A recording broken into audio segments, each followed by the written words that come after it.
Good evening, Australia, and here we are again at Lansdowne Road for this historic test match, the second semi-final between Australia and New Zealand.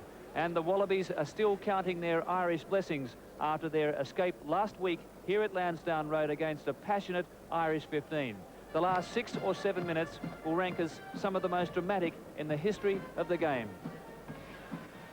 Keys again. Now it's Curtis. Staples. Clark and Campese. Hamilton! Edgerton!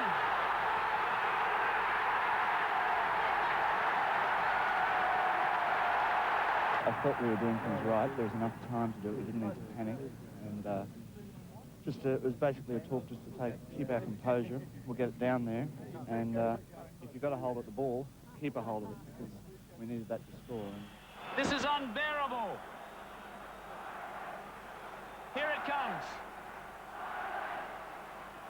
Michael Liner and Horan. Campese, Little was held without the ball. Campese! Liner! Yes! Yes! He got it! Well, we'd made a lot of breaks outside the outside centre all afternoon, and we decided to keep going with that one particular move where Timmy passed it to Marty coming through, missing out Jason. Jason would loop round Marty, which he did. And then Campo came in off Jason, and I just happened to be there on the spot, and luckily the ball popped up quite nicely and just grabbed it. And it was a long yard, I can tell you. Yes, and back with Chris and Gary again here at Lansdowne Road. And the amazing thing is that in 1984, Mark Heller did the same thing as Michael Liner, doubling around Campese to score in the far end. Another dramatic finish. But, gee, what a situation building up here for Australia, Chris. It's enormous, Gordon. The feeling of deja vu. All in Australia believe that the World Cup will be settled here at Lansdowne Road. Australia and the All Blacks, and we have it upon us. This side is well prepared. The feeling in town today is sensational. The Irish are behind us.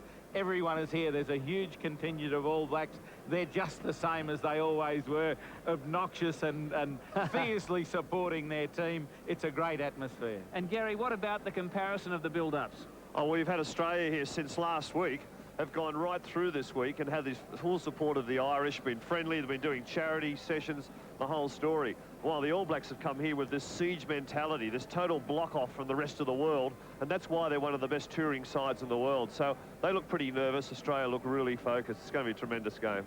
Well, conditions here aren't too bad at all. There has been a bit of a drizzle this morning, but you may recall last week Steve Rabilli had his umbrella up. Let's see if he still has it at hand. Steve. Thanks very much, Gordon. Good evening, everyone back home. No umbrella at the moment. Let's hope it stays that way. The skies are cloudy, but reasonably bright. And the wind today coming from the opposite direction. It's coming from the south, 10 or 12 knots. It's varying quite a bit. So as you watch the match, the wind will be blowing right to left. As for the pitch, well, again, it's in magnificent order. I think it's a little bit longer than last week. Certainly it hasn't been cut since that match, and nor has it been rolled this morning. So the grass perhaps a little bit longer than Michael Liner would like, because he does like it short for his goal kicking.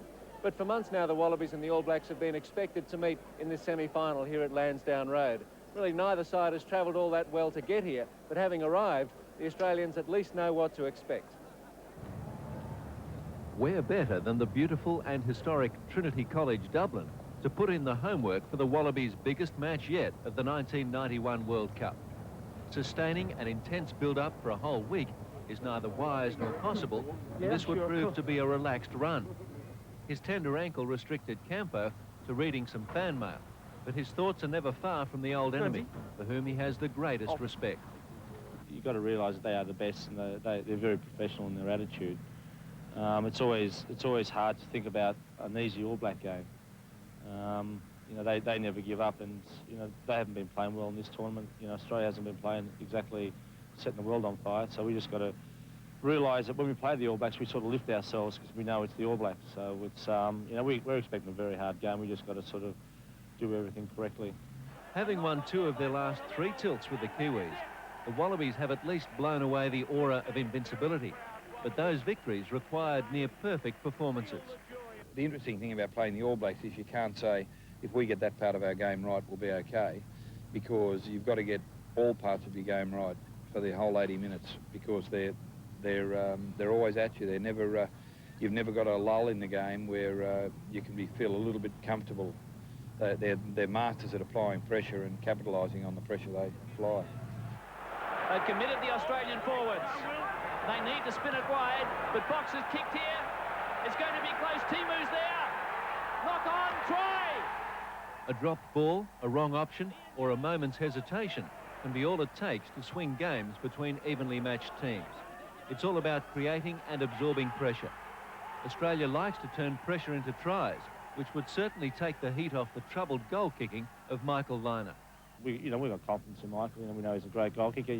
For me, you play test matches to score tries, not kick goals. So, we've got the capability of scoring a lot of tries, and if not, he can kick the goals. I mean, that's an extra bonus. But we're not sort of saying, well, Michael, what are you doing wrong? I mean, he's the goal kicker. We just leave him alone and know that he can do the jobs. Inevitably, though, the contests between rugby's Southern Hemisphere superpowers are decided up front. The pack going forward tends to retain possession, and for one warhorse, the next battle for the ball can't come soon enough. It's the ultimate game for this year, possibly for a lot of years. Australia's never played New Zealand outside of Australia or New Zealand, so it's a very unique opportunity. Certainly the Irish people looking forward to seeing one of these big clashes. And for both sides too, they've worked so hard to get here that it's going to be a titanic struggle, there's no doubt about that. Yes, it's the first time that an Irish team hasn't been taking part in a rugby international at Lansdowne Road. And just further to those comments, Australia has scored something like 16 tries in the tournament, and 15 of those have been by the backs, Chris. They hold the key today too. They do hold the key. They're running at the moment like a well-oiled machine. They've trained the house down. Their error rate has been extremely low, but really they can only work off very good and very strong ball, and that must be supplied by our front three. And everyone at home will be able to see, watch the scrums, just look for that edge of supremacy, and just look how well the lineouts are being tidied up and driven forward. So that'll be the key. And Gary, Troy Coker coming in at number 8, he's got to play the game of his life. He's got to really play the best game he's ever played. Most importantly, we in Australia had a tremendous pack in Australia at beating England and the All Blacks, and we're waiting for the backs to hit their stride. The backs are starting to hit their stride, and it's time, that moment of truth for our tight 8 to be able to win it. Well, earlier this year I was lying on an operating table preparing for surgery on my shoulder, and the theatre sister came across and said, "Hi Gordon, I'm Greg Craig's wife, Catherine." I felt immediately relieved because I knew I was in good hands. The reason that Greg Craig is the Australian Rugby Union physiotherapist, and as far as a healer goes, the boys say he's the best in the business, and as far as a team man goes, they don't come any stronger. Perhaps the toughest task for a team physio occurs immediately after an injury. The on-field diagnosis has to be quick and accurate. That's probably a difficult part to see who plays on and who comes off. But really, if the player really knows themselves if they can play on, and they let me know most of the time. And if it's a joint or ligament, I advise the player, and then we both decide, really. But with Nick's, I thought it was a bit worse than it actually was on the weekend. But I was pleased after the game that it was only a minor re-injury. In the 48 hours following a match, Greg Craig gets little peace, with up to half a dozen players filling his hotel room for physical and medicinal treatment. Nick Farr-Jones is clearly weary of his recurring knee and ankle problems. Jeff Miller's balancing act is aimed at getting a sprained ankle fit for play, while Greg's probing fingers look for the problem somewhere in Willie O's powerful neck. Greg also runs with his recuperating players. If you can diagnose an injury and then treat it, and then train it back to full recovery, you get a much quicker result. So it's purely just on a gauge of how they're going, and then you push it up from there. So they do a smaller training, which is under a guide of pain, so they try and running just below pain. Okay. And the man in the most pain this week has been Peter Slattery, who, let's say, received a knee in the lower back. He's the much-needed deputy for Farr-Jones, and that's meant plenty of treatment. I believe the first 24, 48 hours you can decrease the amount of inflammation quite drastically. And obviously that allows you to do much more during the week, except for slats at the moment. So Slat's got a kick in the bum, basically. Well, yeah, he got a cork in the top of the butt, but he's also very sore in the sacroiliac joint. but he's not enjoying it at all. He may be an instrument of torture, but Greg Craig has won the trust and respect of the squad. If the Wallabies win the World Cup, the victory will be partly his. Well, the Australian team a short time ago out on the pitch, and Chris, I think the correct medical terminology is the gluteus maximus, isn't it? I think it is. Peter Slattery will be very needed today sitting on the line. They brought over Adrian McDonald from Australia, and he's already had a run with the Wanderers club, but hopefully they don't have to need him, and Nick Farr-Jones lasts out the game. Yes, the team looks very focused on the way in. Simon Poitevin really got his mind on it. Slats there, always casual but very, very open-minded approach to the game. Nick Farr-Jones, an important leadership game for him. Bill Kearns, that front row that is so uncompromising and needed. McCall, how much ball he's got to win off Wetton at the front is so important. Yes, and Rod McCall, the man who was vice-captain in his test debut going back to 1989, he's got a big job this afternoon. He has. I don't know how much we'll see of him at 2 in the line-out. I think they'll have Troy Coker sitting in there, but I'd like to see McCall because he's the one that can beat Wetton at 2.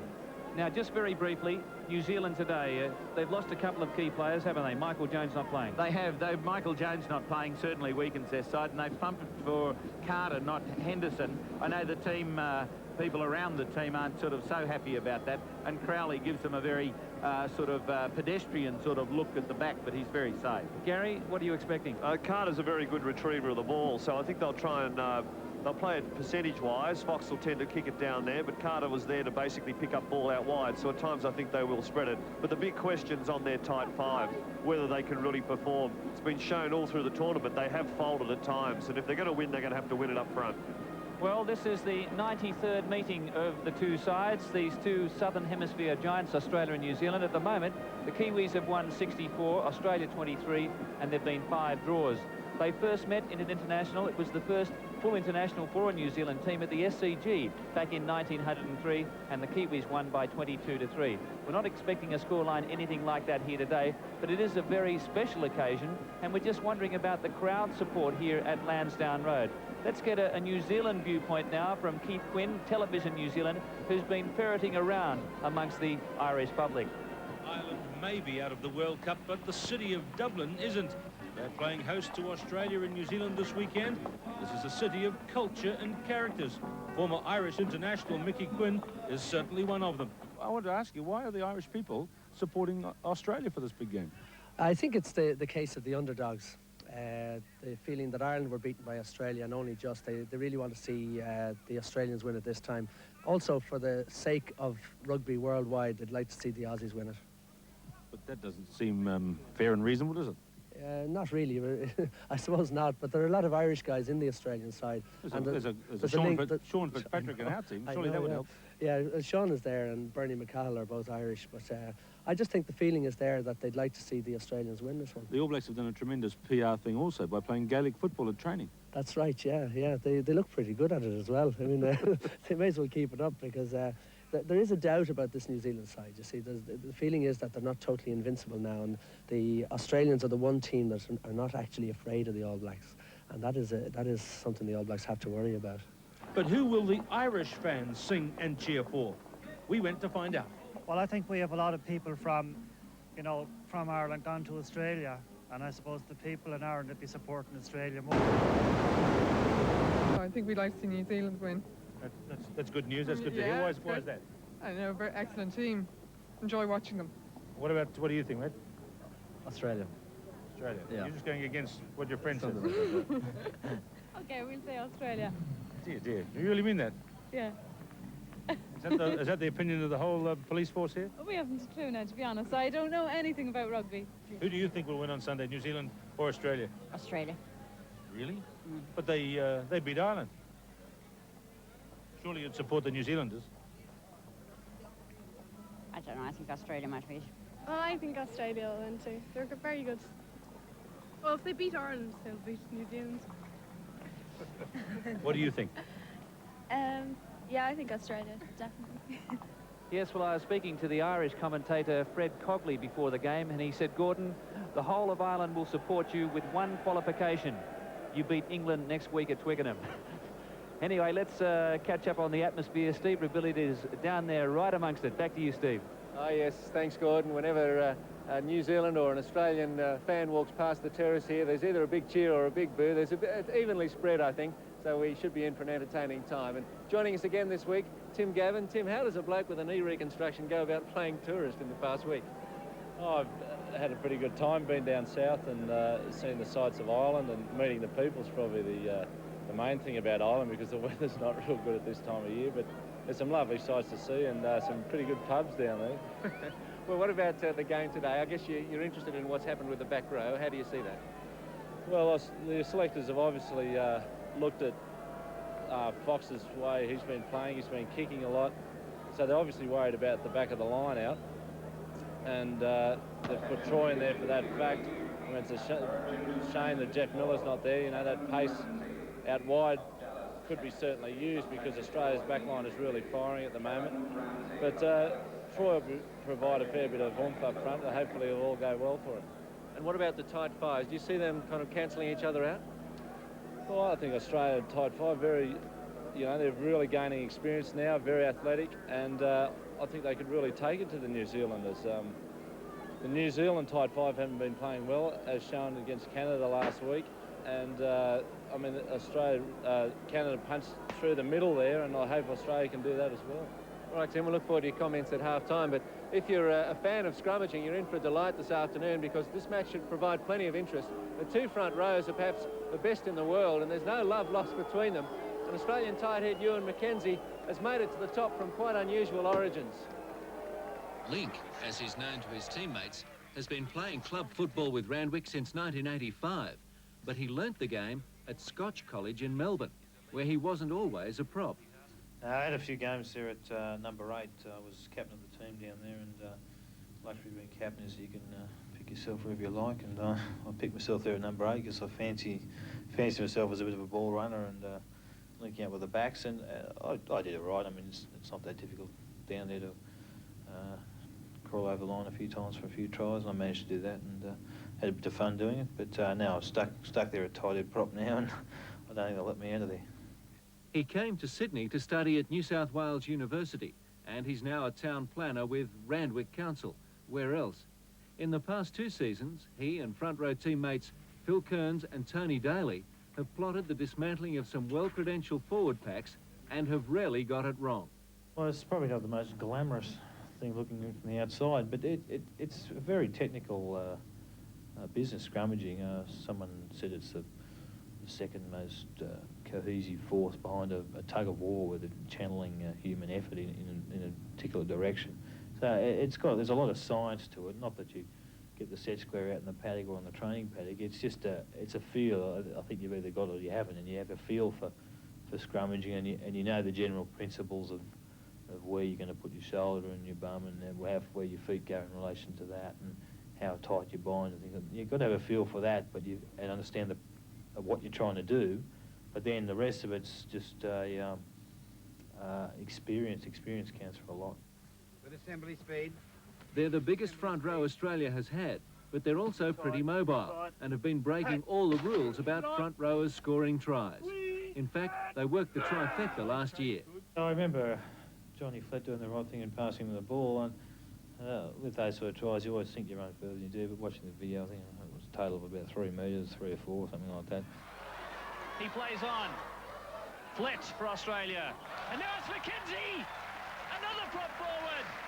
Ewan McKenzie scores his first test try, and they'll be cheering down at Aries Inlet in Victoria. Tony Daly ran about 30, which is about his normal distance. So if you want spectacular try scoring by props, you've got to watch Tony Daly. He's something funny to watch. Flett this time.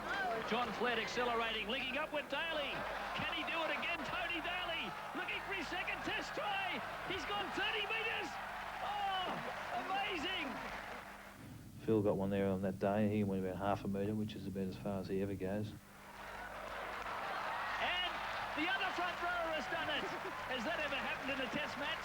With success has come notoriety, although the fame isn't always easy to handle, especially when Andrew Denton is handling the interview. I just wanted to give a message to you about next Saturday. Love. I want you to love your opponents. There's too much hate in rugby. When you go into a ruck, ask for the ball. Don't go in there stomping. Ewan recalls with relish the free-running demolition job New South Wales performed on Wales this year. 71-8 is a rare scoreline indeed, but it's more the style of play they were able to produce that he'll cherish. Enjoyment's my major motivation. I really enjoy getting out there and working on the skill side of things that people don't expect. I mean, in front row, they expect you to put your head in the scrum and blocking the line out, and that's about it. I like to work on the additional stuff, running with the ball and scoring the tries and backing up and support and doing the unusual things. Brown to Knox. Walker. Here comes Campese. Walker straight through. Kearns! Well, he had the halfback, McKenzie. Back to Wells. Great skills here from the Blues. Prop forward, McKenzie. Pass and working forward here. 1, 2, 3. We love you, All Blacks. We love you. Yes, as long as that love stays off the field, because there's going to be no love spared out there this afternoon. But the two teams have just taken the field, Australia and New Zealand. And let's have a look at the two sides. Just one change to the Great Escape 15 that took the field against Ireland last Sunday. Number 8, Troy Coker, returns at Jeff Miller's expense to occupy the spot he had 9 weeks ago at Eden Park against the All Blacks. Captain Nick Barr-Jones plays his 4th match of the tournament, but the only one he's finished was against the Pumas. David Campese and Simon Poitevin play their world record 21st against New Zealand, but it's also their last test against the All Blacks. New Zealand have made 2 changes to the team that swept away Canada in their quarter-final. The Taranaki dairy farmer Kieran Crowley, who flew in last week, comes in at fullback. Terry Wright failed the fitness test. Centre Bernie McCarhill returns to his father's homeland. Dad owned Mr McGinty, the champion racehorse. One change in the pack, Mark Carter displacing Otago's Paul Henderson. Twins Alan and Gary Wetton will shortly have 92 test caps between them.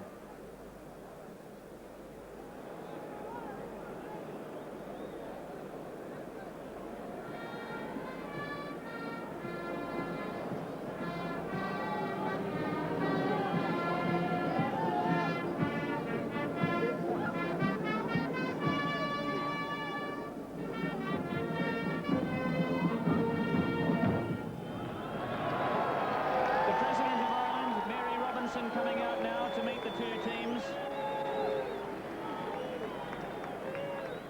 And she's going to move along the red carpet to greet the Wallabies. The Australians haven't lost a test match here at Lansdowne Road since 1967, and a lot of these Australians weren't even born then, Chris. Well, no, Gordon, but you can be sure that they'll write their name in the record books with a win here today. They mightn't have been born then, but they'll never be forgotten here. They'd be the second team to beat the All Blacks on Irish soil. They do it today. Yes, Munster recorded a famous victory downing New Zealand back in 1978. It's a very proud moment for these Australians. They've been living in Dublin for the last week. They've become part of the Irish life here, and they've called on probably of all the countries over here, the Irish and Australian cultures that are closest, and they all feel like they're at home. What better places there to defeat the All Blacks. There's Gary Wetton now introducing Mary Robinson through his side. Gary Wetton, of course, now the most capped All Black of all time, surpassing Colin Meads. He plays his 57th test this afternoon. Trey Guinness. Richard Lowe, who's the nephew of the coach, Alex Wiley.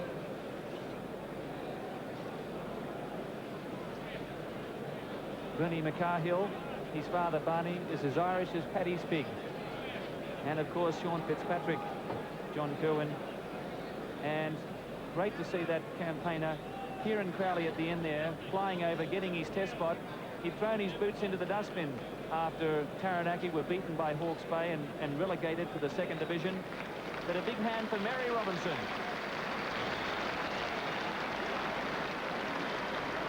Yes, Kieran Crowley was one of 3 All Blacks who came over to play for the Anzacs. The others were Frano Bottiga and Steve McDowell, and that was very much appreciated by Australian rugby followers.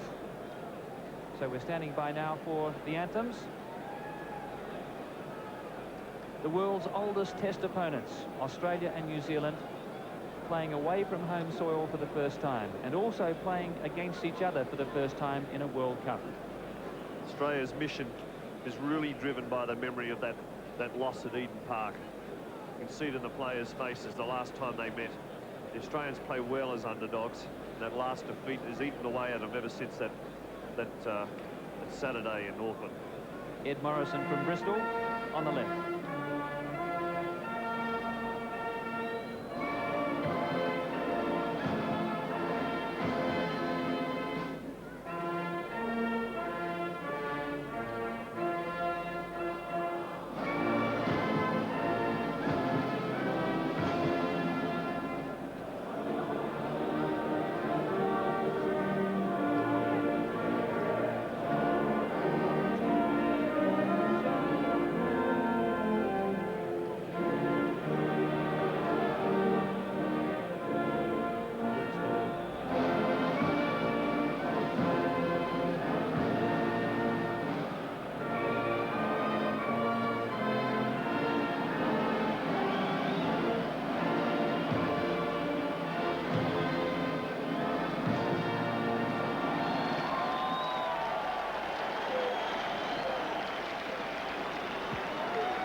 Well, they said the Irish crowd was going to be behind the Wallabies, but gee, there are a lot of black flags here this afternoon. I think half of New Zealand's population is here. There's certainly a lot of supporters groups over in the East Stand, on the top right of the East Stand. There must be over 1,000 supporters who've flown across. Let's have a look at the two sides, though, how they got here to this position. They're through now to the semi-final. Australia beating Argentina convincingly in the end. A narrow squeak against Samoa, and then a strong win over Wales, and then that heartstopper last week here against Ireland in the quarter. New Zealand, on the other hand, had a much easier pool, and they came through after the opener with strong wins over USA and Italy, and never really troubled against the very brave Canadians. So Australia's going to be running with a slight breeze in the first half, and there's Wallaby with Joey, looking very patriotic, as Steve McDowell will lead the haka. And the Australians are only about 5 metres away. They've picked out their opposite number.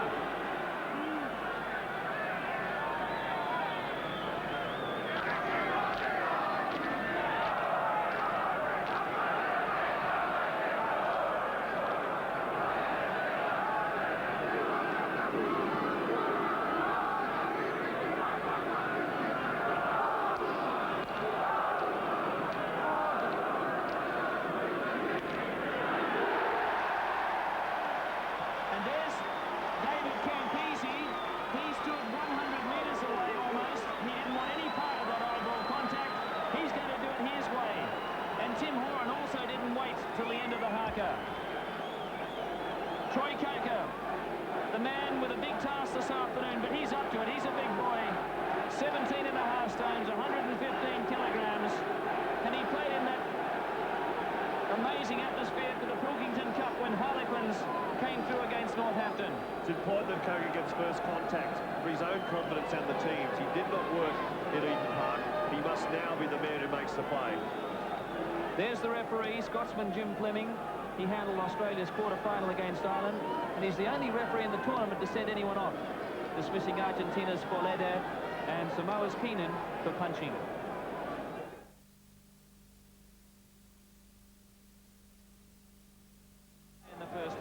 This is the second semi-final. The winner to meet England in the final. It's a good kick by Roebuck. Fitzpatrick there. But New Zealand have it in control here. Bashop's put it high. And they're all in front of the kicker there, New Zealand. Mark Carter. The kick's going to be on the other side of the halfway line, so Australia elects for a scrum. Isn't it great to see the two teams approaching the physical contact, not like yesterday's game, where they just played a game of chess. It's great to see Australia wanting to mix it physically as soon as possible. Good chance to have a look at the scrum at first hand. Good solid scrum from Australia. Nick Barr-Jones, it's a good Gary Owen coming down in the 22. Kerwin's there. Edgerton! New Zealand driven back. It's on the ground. Who wants it? Australia are driven over the top. Well, New Zealand lucky to get that scrum feed. Unless the referee spotted a knock on.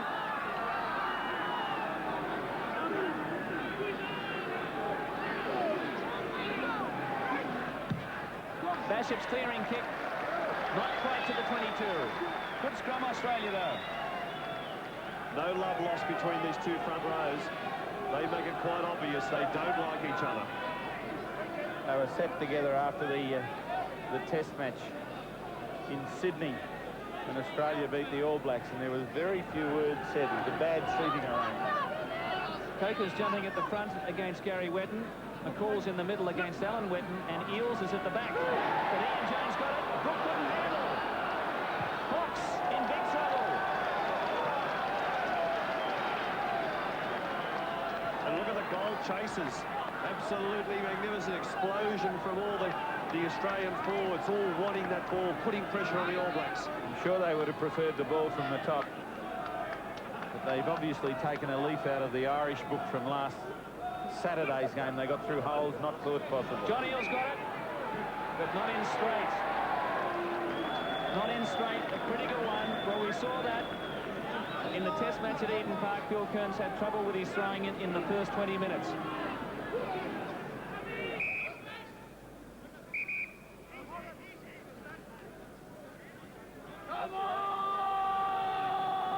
Carter looking for every opportunity to get through on Nick Farr-Jones to test out that knee. The kick hasn't found touch. This is Roebuck. Kerwin coming through.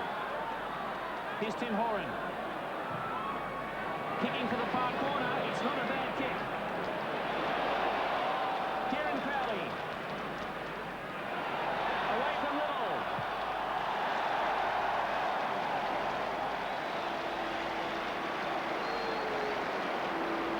And I think the crowd's going to enjoy good rugby, whichever side plays it. Great to see two teams trying to win the game, not trying to lose it.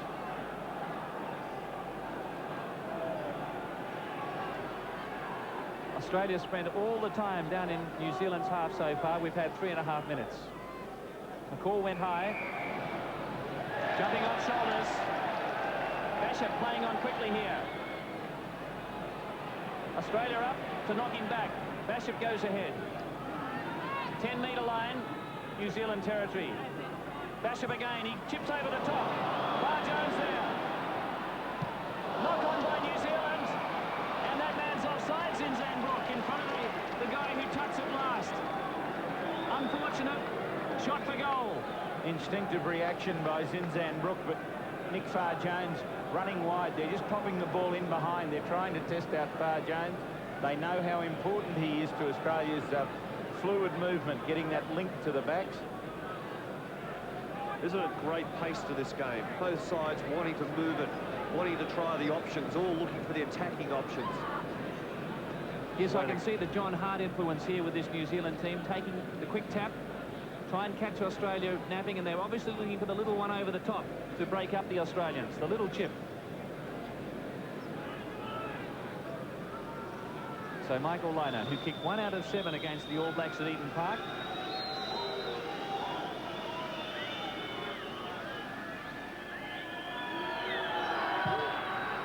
He's got the distance, but just shaving the left hand upright.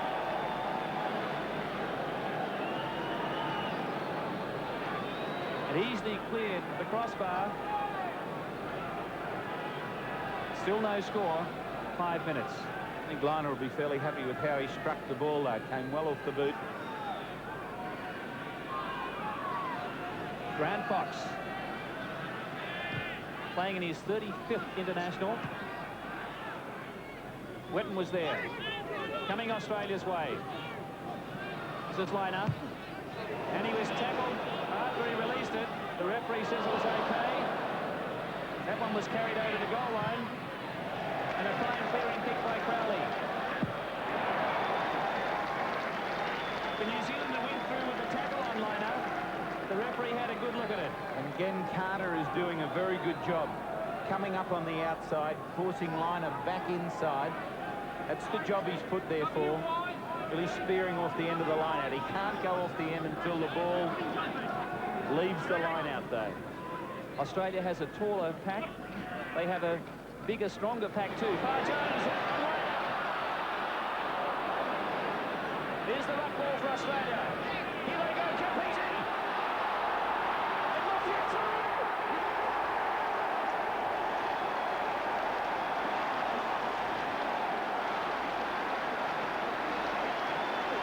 He's a player of the tournament, and what a start! His 6th try in the tournament.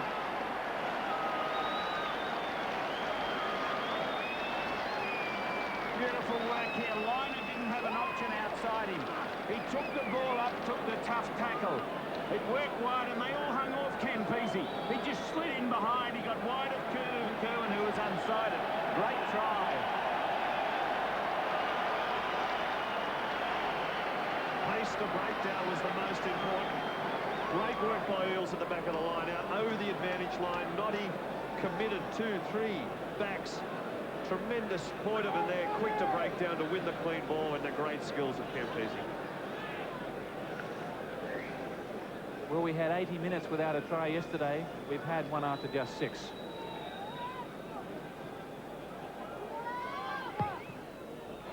Again, he's pulled it. So Liner pulling the first 2. But that is a sprawling start by the Australians. They spent all of the time down in New Zealand's territory, but the breeze has picked up. Great explosion. What's important here is how clean the delivery is as the back row, as the pack gets there. The great umbrella of Yellow Jumper. Campese's come right off his wing to be part of this, and doesn't he put an impact on the game? He's got them all over the place. Kerwin just doesn't know where he's gone. Just great pace. Liner goes deeper. Eales got it. Far Jones clears. Roebuck. The Australians get in behind him. And now they go ahead. Australia must get the scrum feed. Recovery by Australia. A little bit slack in the way that they moved it across in their 22. Need a nice set got scrum back there. New Zealand hand got on Far Jones' arm as he passed the ball. That's why the pass wasn't good. They're looking to break Australia down at the inside backs. Put pressure on Liner and on Far Jones inside him. This is Liner. And a good clearing kick. Up towards the halfway. Australia by 4-0. And we've had 8.5 minutes. Good scrum by Ewan McKenzie that time. McDowell, as he often does to disrupt the front row, stands up, and McKenzie just standing his ground. Great stuff. Troy Coker's linking's been very good today. He's been the link man between the back row. Taken some good balls, fought hard for them. Big impact on the game. Far Jones going up the touchline. Oh! Timu did well there. That was a nasty one. John Timu, who played fullback in the quarter-final against Canada, he travelled the world 5 times with rugby teams before he became an All Black. Geez, a clever player in either position, wing or fullback. I think he's been the standout back performer for New Zealand this year. Eales jumping at the very back against Ian Jones. Jones did well. Fox. Back into the box. Campese straight into touch. This is what we thought Fox would do, to put the ball high behind Coker, in front of Roebuck and inside of Campese, to give that sort of triangle of darkness, as we refer to it as, that doubt that comes when the ball's high as to whose it is. I think we'll see quite a lot of that from Fox. Boydovan opposed to Mark Carter.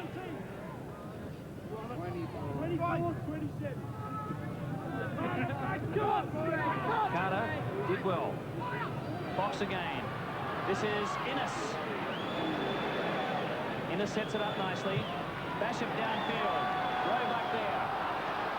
They're chasing hard, New Zealand. And a nice clearance by Marty Roebuck. I thought his defence last week was one of the features of Australia's performance. But Tim Horan is fearless in the tackle. He was the man who hit at midfield. Tremendous play. Always round the legs, puts the player on the deck. Great platform to regain the ball. So Australia's had a dream start. They've missed 2 kicks at goal, though. Eels got it. Farr Jones in trouble. He wanted to get out of there. Oh! The knee went straight into Farr Jones there from Richard Lowe. Horan. What a kick.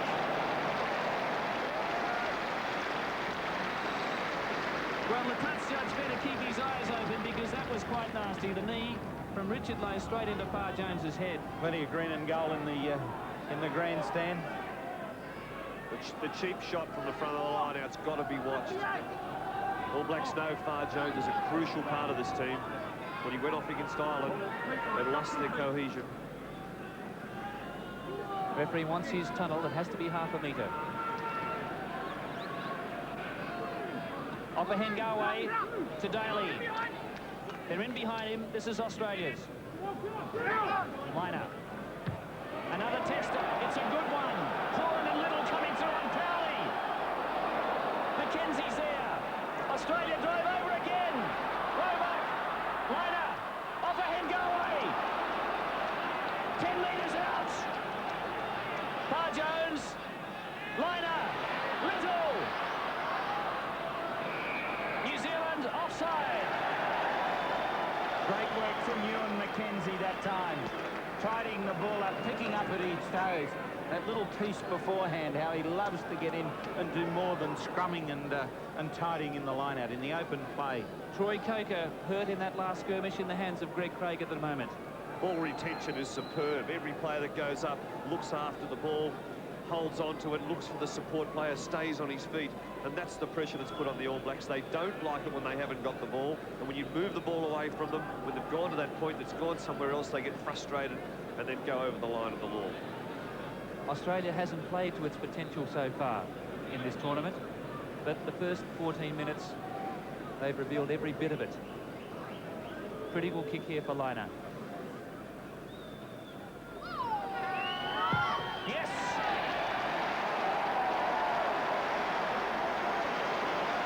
Australia by 7. 14 minutes gone. They do have this breeze behind them that John Hart and Grizz Wiley came out to specifically have a look at. It'd be interesting to know who'd won the toss. What's impressive is this explosion and breakdown that the whole Australian team has got to retain the ball and clean out the black jumpers. New Zealand supporters in the crowd yelling out black. But there's also a very big Aussie, and it's great to see the Irish, who, as you said last week, they put the apostrophe after Willie Offahengawe's name and claimed him as theirs. Grant Fox. Coker wants it. And did well. Boydovan. Caught by Gary Wetton. New Zealand diving in. Penalty. Stay on your feet. See Steve McDowell on the far side. Boydovan was tackled in a very fair one by Gary Wetton. It was Steve McDowell spearing in from the other side, trying to close off that ball. Prodigious punt by Liner. He wants it to curve.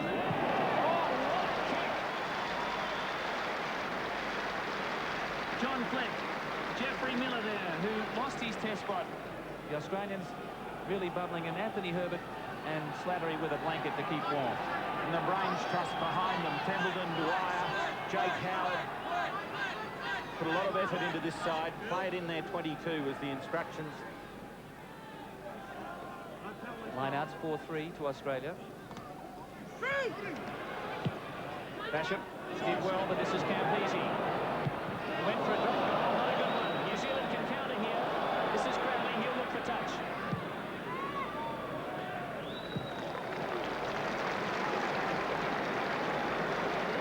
Well, the options were either the really big ball in the air or go for the drop, but Campo's done it before.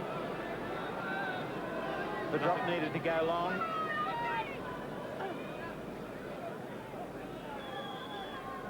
Ruxton Mauls 8-4 Australia's way. 5-man line out, looking to get a clean jump. Poitevin at the back. Zinzan Brook loosely. This is Carter. He's held up in the tackle. He still managed to deliver, I think. No, he hasn't. Australia driving forward. Well, I can't agree with that decision. It was either stationary or New Zealand had gone backwards. He's given the scrum plea to New Zealand. Basham to Kerwin. Australia now breaking it. New Zealand lost it. Here they go again. Quick hands needed. Horan, Little, Jason Little. Off hand go away again. Parr Jones once more. Campese's there. Lana should have passed it, I think. Campese was learning on the burst. What great attack. Australia really cranking up the pressure. The All Blacks struggling. The ball's coming at them and at them again. And the Coker missed the tackle, but Bullier was right on his shoulder and nailed them wide here. Tremendous ball retention, but ball in the hand was needed. That was the pressure that was needed on the All Blacks. Another try was on there.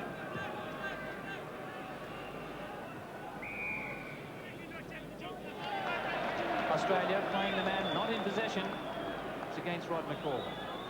Well, New Zealand certainly rattled by this Wallaby onslaught, and it could have been even more points too.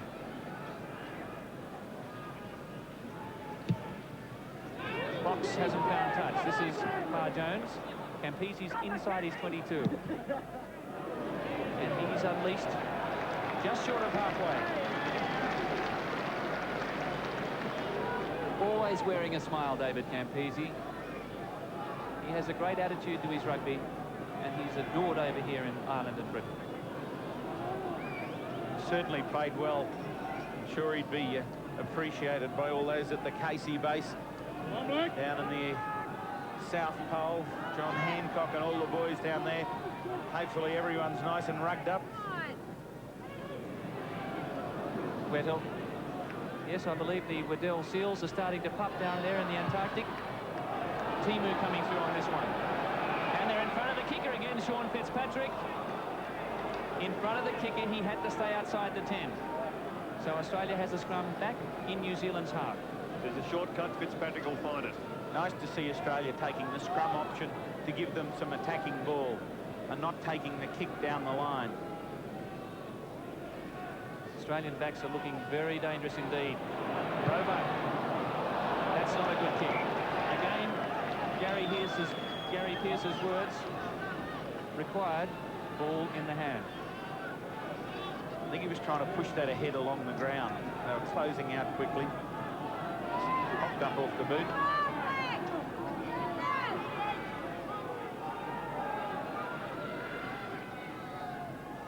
Five from halfway.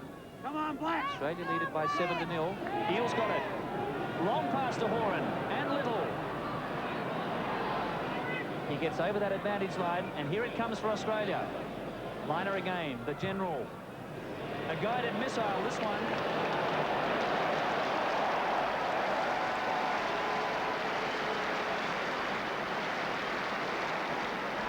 Well, Michael Liner just steadying play. Just dotting it into those little corner pieces. Done it many, many times before, but this was the right occasion. He knows the All Blacks don't like the ball behind them. Turn them around and put the pressure on.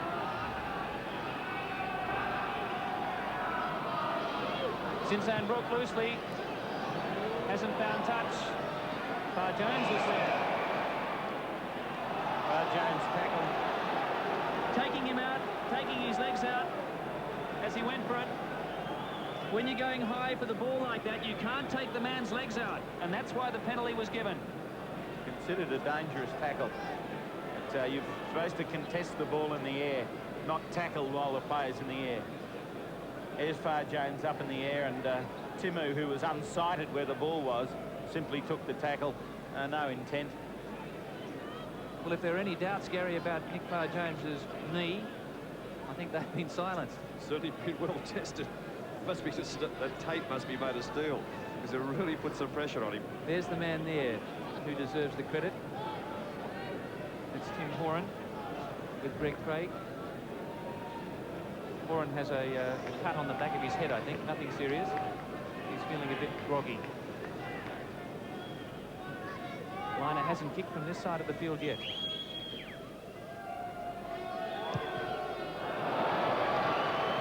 He's hooked it again. That's 3 he's hooked. Back to the 22.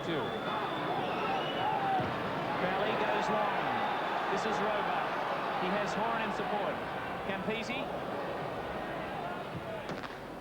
And that's the place to play it. Down near the opponent's goal line. This is Basham. They're going to run it. Back to Campese. Basham trying to run people on. Torpedo punt for the touchline. Not quite. Richard Rowe, will he run it? Well, I know that... Chris, with it? Classic stuff. New Zealand pinned in their half, Chris. Lineouts favouring New Zealand 7-5. Ruck and Maul favouring Australia 11-6.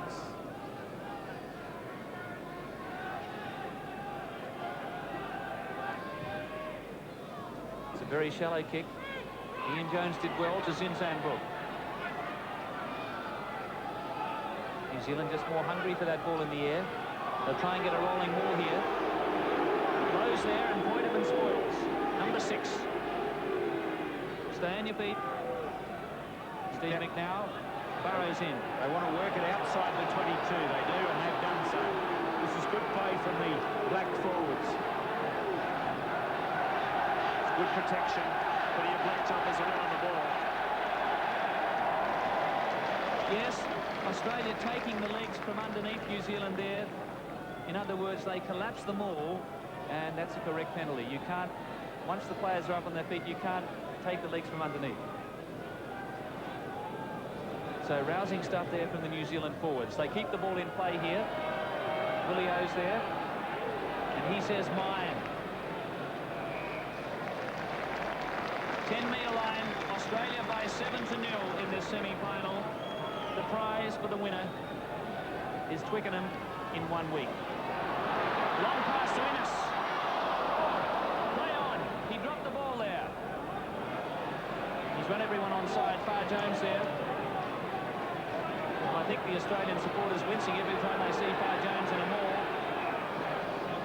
Australia going forward.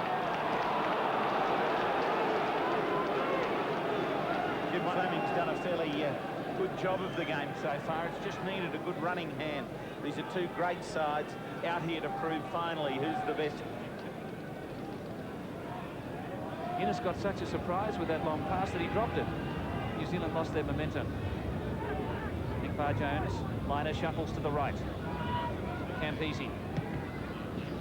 Over Crowley's head. Australia getting the ball down in New Zealand's territory. And that's where most of the first 24 minutes has been. Kiwis haven't had a shot for goal. Australia's kicked 1 from 4. And just as a tactic in itself, that man Fox with the ball, he's been in devastating form with the boot.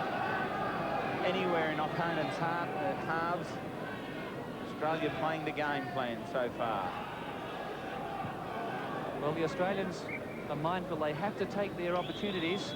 They could easily have been another 10 or 15 points up.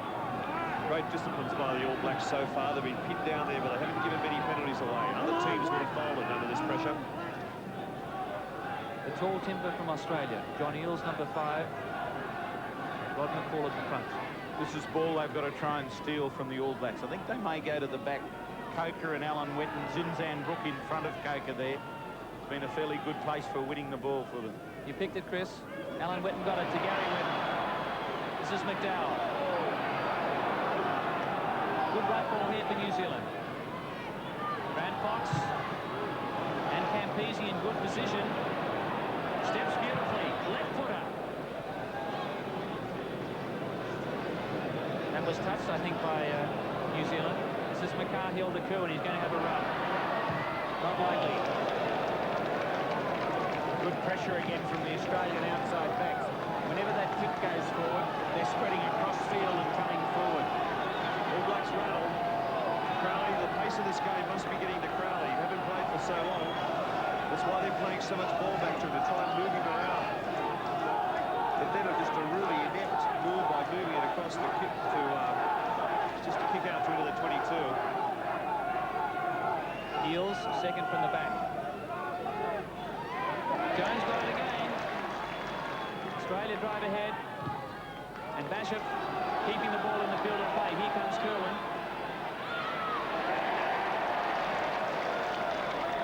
Well, I must say, Sean Fitzpatrick has been on his best behaviour today.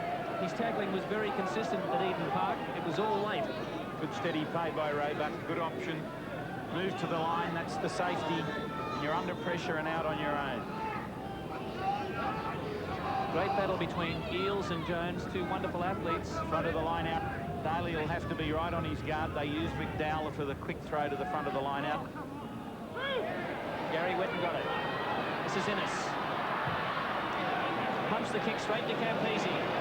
He's going to use the wind. He does it pretty well. This is Crowley. Roebuck running everyone onside. And we're still 8 metres from halfway New Zealand's half. The territory very important for the Wallabies. And they still have the lion's share of it. I'd say 90% territory. That creates pressure of its own. What was superb is when Campese took that ball, Roebuck was only metres away from him. Both players looking after each other. New Zealand getting the rebound. Innes and McCarhill. Kerwin. This is Crowley. Innes in trouble here. Great defence. They're caught behind the advantage line. Alan Wetton now shows his experience. That's Richard Lowe. Here they go. Brook. Back to McDowell. This is the hallmark of New Zealand's game. Great forward play. Innes. Roebuck's there. And he hooks it back very well indeed. This is Grant Fox. They want it wide. Fox says, I'll go myself. Crowley. Australia may have rucked it back here. They have. Look at the numbers. Campese's out there. He was ankle tapped by Fox. And Kerwin knocks on. Great play. Good, hard skills. Australia really policing that advantage line. Defensively, they've been impeccable so far. The ball worked wide by Australia, and they just lost a little bit of fluency here. The ankle tap from Fox, desperate. It really was. Look at Fox stretching and sweeps the legs. It's only that saves an almost certain try. Against New Zealand, well, if New Zealand wins this test match, they may well go back to that tackle by Grant Fox, because Australia streaming downfield. Interesting penalty given by Jim Fleming that time. Australia had the ball in hand. He may have let the advantage go on, though I'm sure Liner would appreciate another shot at goal. Interesting, Dales is away there on that line out. Yeah, he did pull it back. It was worth letting go that next step. Now the thing here for New Zealand, for Australia I should say, is that Liner has no worries with the distance. He has been reefing the ball, pulling it, so he needs to go back to that fluent stroke, the golf swing. Just telling the referee to get out of the way.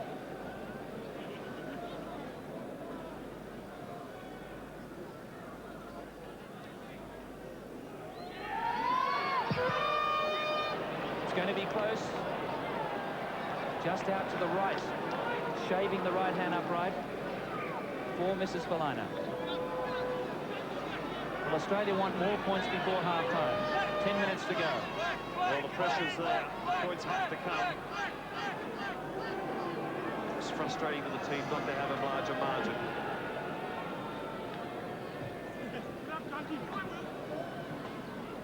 Well done by Jones, but Australia got the rebound, and here they go. They've been working on this driving maul. Not so much a rolling maul, but driving forward. Here it comes for Australia. Par Jones to Liner. Kicking for Edgerton. Oh, what an unlucky bounce. It was Edgerton against the slowest man in the New Zealand backline, Cooley. Ryder had seen that. Picking out Crowley, struggling for pace wide. He was a little bit too far infield. Just pushed that wide and it skidded off his boot. It was a good option because the ball came slow back from that rolling maul. The backs weren't expecting it. So the option was there. Australia still put that pressure on. They must get points now. Well, there, the ball bouncing away from Edgerton.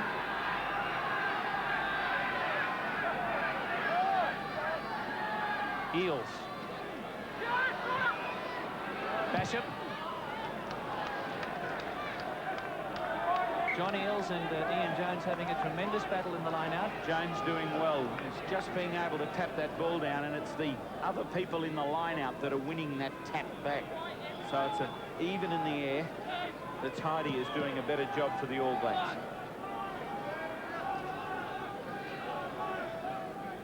Eels again. Poitevins there. Knock on by New Zealand. So this is a great attacking situation now for Australia, but they need to convert all of this pressure in the first half into more points. Liner sending the message along in the backs.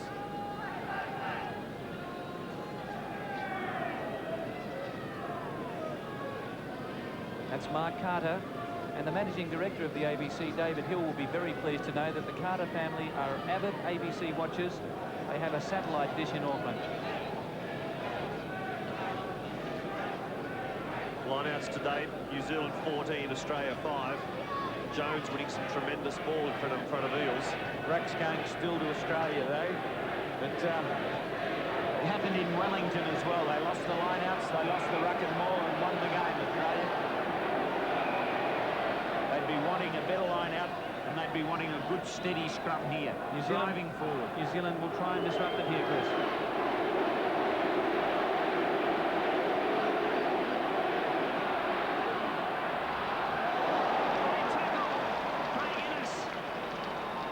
The ball wasn't controlled from the scrum. And the referee didn't play advantage. Unfortunate, he was unsighted.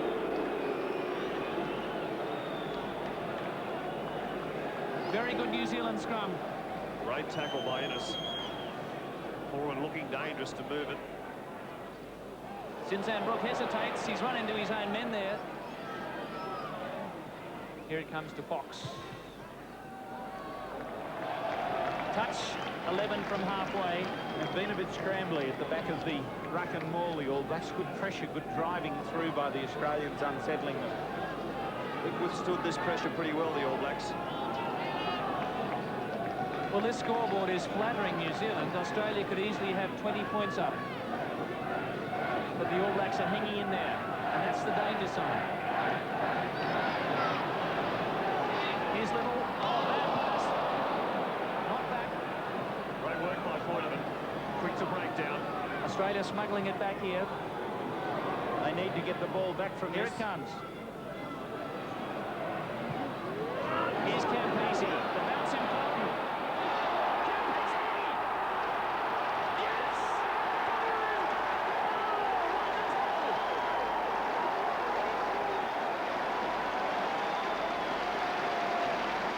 The man is an absolute genius. Did you see that pass? What else can you say about David Campese?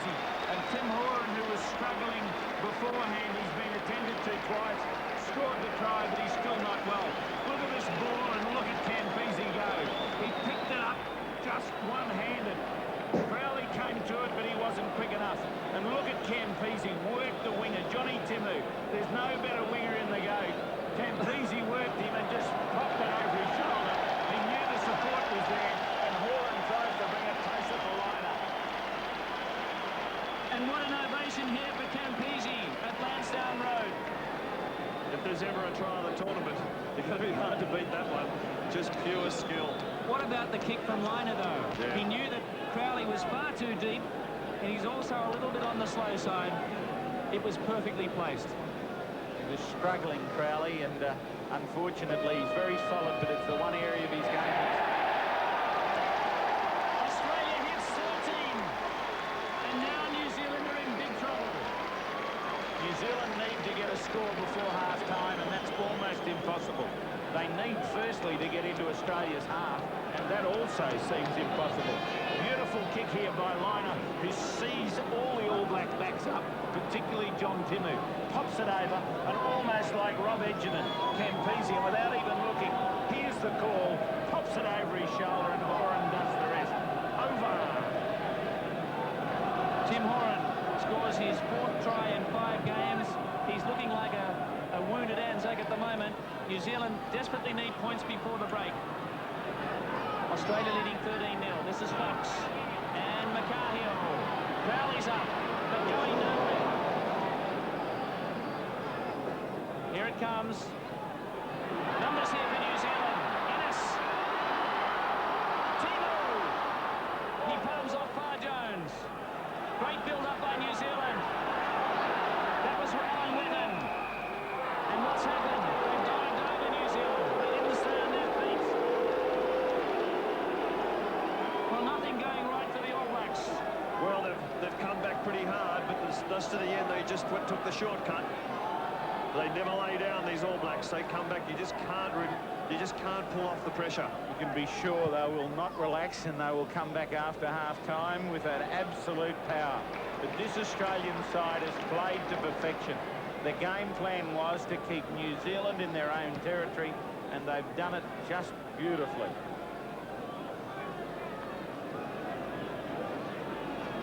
This crowd love this Australian side. They like to see tries scored, particularly by backs.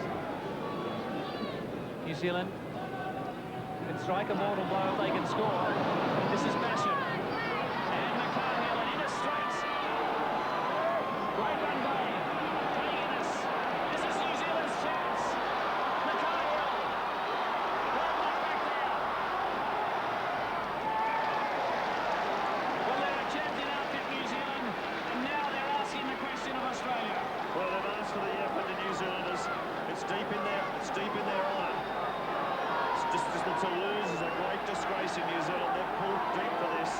They know how important it is to get the points before half-time. This is a ball in the line-out that they want. I think they'll go to the back to stretch the Australians. Witten would normally get the ball here. I think they'll go to Witten and Zinzan Brook at the back. Here's Gary Witten. He's through one tackle. Eels got him. New Zealand can score here. Driven back. Here it comes. McDowell. Eels have been hit. Australia on the run. Here it comes. Fox is back there. He wants it. It's 4-on-4 outright. A metre out. A black surge. What great rugby. What a magnificent contest. Everybody in the stadium on the edge of their seats as the All Blacks surge. Important scrum for Australia. Dig this one in. The Blacks will be trying to push it. It's gone through the 90. This is the scrum where they pack Zinzan Brook between the flanker and the second row. It gives them a bit of length down that side for Basham's clearance. It also allows them to wheel for Zinzan Brook's pickup. Here they go. Curran. Oh, they couldn't finish. Knock on. Australia scrum. Good defence, Australia. Good try, New Zealand. They've thrown everything at that Curran at full pace. Plenty of loopers. Another important scrum. Solid Australia must present it Liner standing deep. Oh, what a marvellous kick by Michael Liner. An enormous pressure there from John Timu. A great scrum, rock solid. If the All Blacks wanted Australia's scrum, it could have taken it then.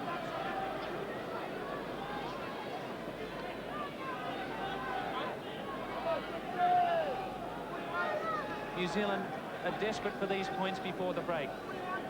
We're now playing injury time first half. And he's dropped the ball. That is the throw. He's going to be given it again. That is half-time. What a half for Australia.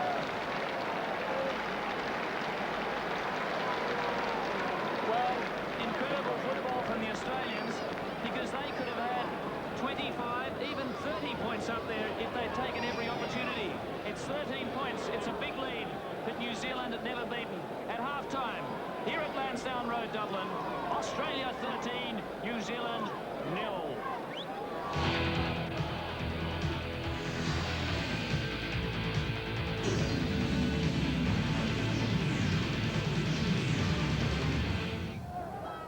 Well, Tim Gavin, 13-0's not bad. Could have been 20. Great forward effort.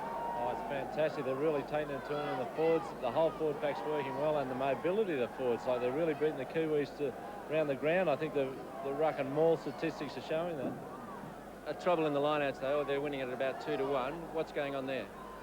Oh, well, they're in there trying hard. I mean, a few throws will probably get going astray a bit, but, I mean, the All Blacks are masters at, you know, barging across in the line-out. We're making their ball pretty difficult for them, too, at times. So some of the ball that's going back their way is to our advantage. And what do you think of Troy Coker's game? How's he going? Oh, I think he's playing quite well. I mean, the back row's working very well. Willie and Poito, great tackling, and Troy's in there driving hard. It's fantastic. Willie more comfortable on the side of the scrum, you think?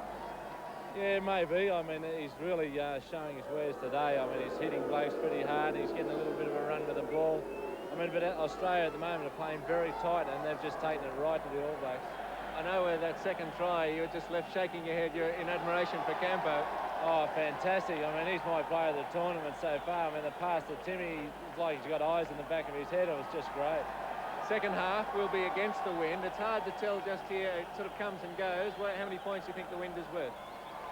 Well, I mean, they're just trying to keep us down here, and they'll try and keep us down there and kick for goals and wait for our mistakes, but it's, you know, just not working. Campo's getting back and supporting Marty Roebuck, and they're playing it back down there. I mean, I don't think it's going to be a real telling thing. It's not that strong the wind at the moment. All right, Tim, thanks very much. Fingers crossed, second half. Oh, yeah, it's a great game, isn't it? Yes, Timmy Gavin from a little place called Cumnock, which has produced two other Wallabies, Ross Reynolds, and also the great Australian prop, John White. But what a performance it was, Chris Handy. It was a performance straight out of the tactics book. Australia set their tactics to keep pressure on the All Blacks, keep them in their own territory. They've done it beautifully. They've lost the lineouts 16-6 Australia. That's over, you know, nearly 3-1. They've lost the ruck and maul 20-15. But they're tackling and using the ball that they get, and they're really pressuring some of New Zealand's ball that they're getting from the line-out, which is not good ball. And Gary, the best performance from the back row we've seen so far. Yes, they're playing well. Coker's acting as a very good link between the power of Offen and Gowie, and the scavenging by Simon Porter has been fantastic. But they've put a lot of pressure on the All Black backs. The backs, Fox has passed more balls than he's kicked, but Indus is the only bloke that's making any penetration midfield. But the pressure from the Australian back row has been superb. Gary, let's have a look at that first try by the Australians. It came from a tremendous drive by the forwards. They really cleaned out the New Zealanders. It certainly was. When you got Liner who took it up and committed the All Blacks. Now, when the All Blacks all got to that point, it was all gone. It was all over. They'd moved it, and Campese was able to just have the All Black backs on their heels. And when they're on their heels and they drive his skills, it's very hard to stop him. Well, New Zealand are going to come back now like they've never done before, I would imagine, because the whole nation back home is willing them to get through to the final. Australia leads by 13-0. But I think New Zealand, as you say, has a real problem with pace in their back line. McCarhill's not all that quick. Crowley's slow at fullback. And it's only really Craig Innes who's looking like penetrating. But their rolling maul started to work, and they'll find in this half with the wind behind them, they'll play it down into the 22, and they'll try the rolling maul, and then the referee, you don't know which way it's going to go in those elements, and then Fox may get his shots at goal, and that's extremely dangerous. I think they'll run the ball more with the wind behind them than they will kick. Surprisingly, New Zealand teams do this to try and keep the ball under control. But Fox will put it back into the pocket. They've got to get some flow in their game. They're not getting the smooth presentation of ball from scrum and from line-out that they would like. Australia are putting that ball under pressure, and that's breaking it down. Well, I still say the scoreboard flatters New Zealand, because Australia could have been 25 points up there. But I tell you what, New Zealand are going to come home very hard here, and this match is far from over.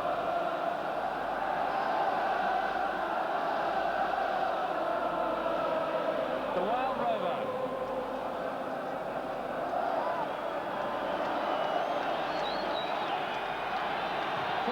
To go. Jones called.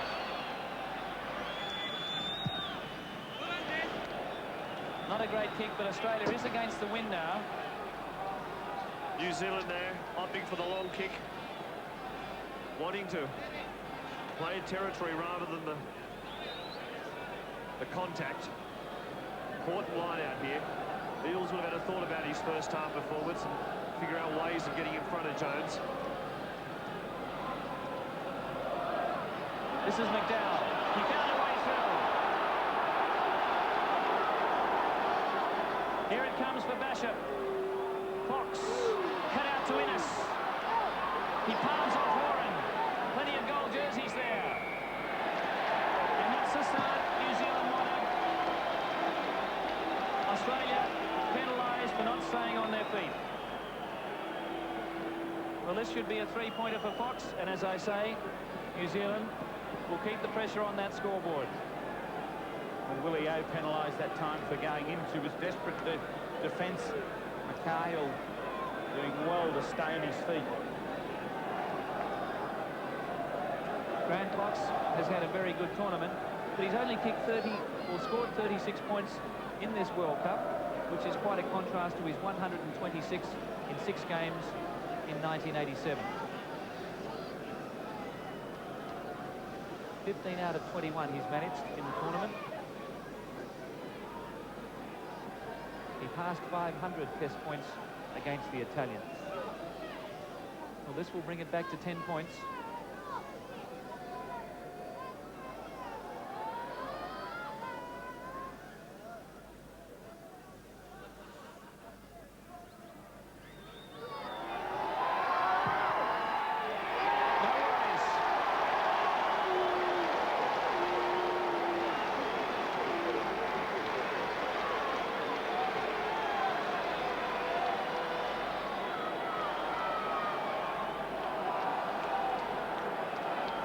Well, it's a time of composure and concentration from the Australians.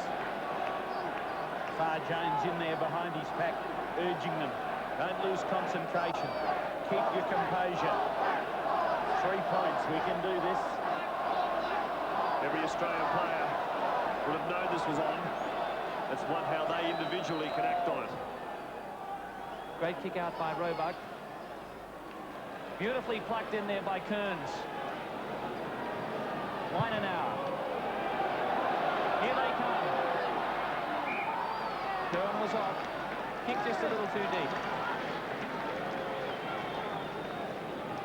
Ball holding up into that breeze, which is really not quite as strong as it was in the first half. John Kirwan finds his touch. Now he, as a 15-year-old, grew 30 centimetres in 1 year, so he moved from half-back to wing. Well, crucial scrum here for Australia. They're right down here, perfect attacking opportunity, pick the pace of the game up. I think these ones are called line-outs, Gary, because they line up against each other. Is that right, Chris? Just joking. McCall got it.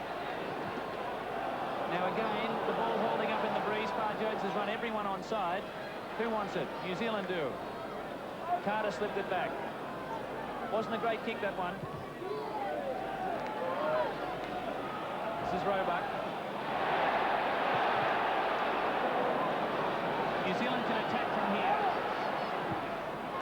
Crowley goes for territory.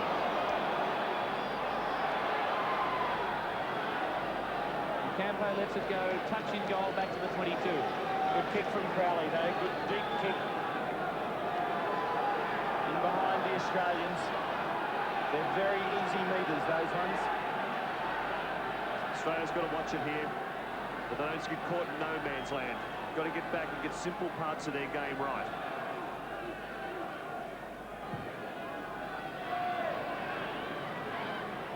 Allen, well, Gary Whitten got it. Here's Basham to Fox. It's a good high ball. McCarthill through. Right, great take. New Zealand go over. Silly penalty, number 1 penalised. I think it might have been Steve McDowell penalised, number 1. Wasn't that a marvellous fingertip take by Martin Roebuck? And going forward too, he attacked that ball. There's such a difference when you attack a high ball like that than just back there defensively. Big punt by Liner. Midway 22 and halfway. Make that 10 from halfway. Australia lead by 13-3. Interesting to see how the Australians adjust and attack this New Zealand line-out. Just getting beaten for the ball. Jones doing very well, getting in front of Eales, moving around with him. McCall at the front on Whitten. Coker at the back on Alan Whitten. I think that's where the ball will go again. Zinzanbrook going back and Alan Whitten coming forward.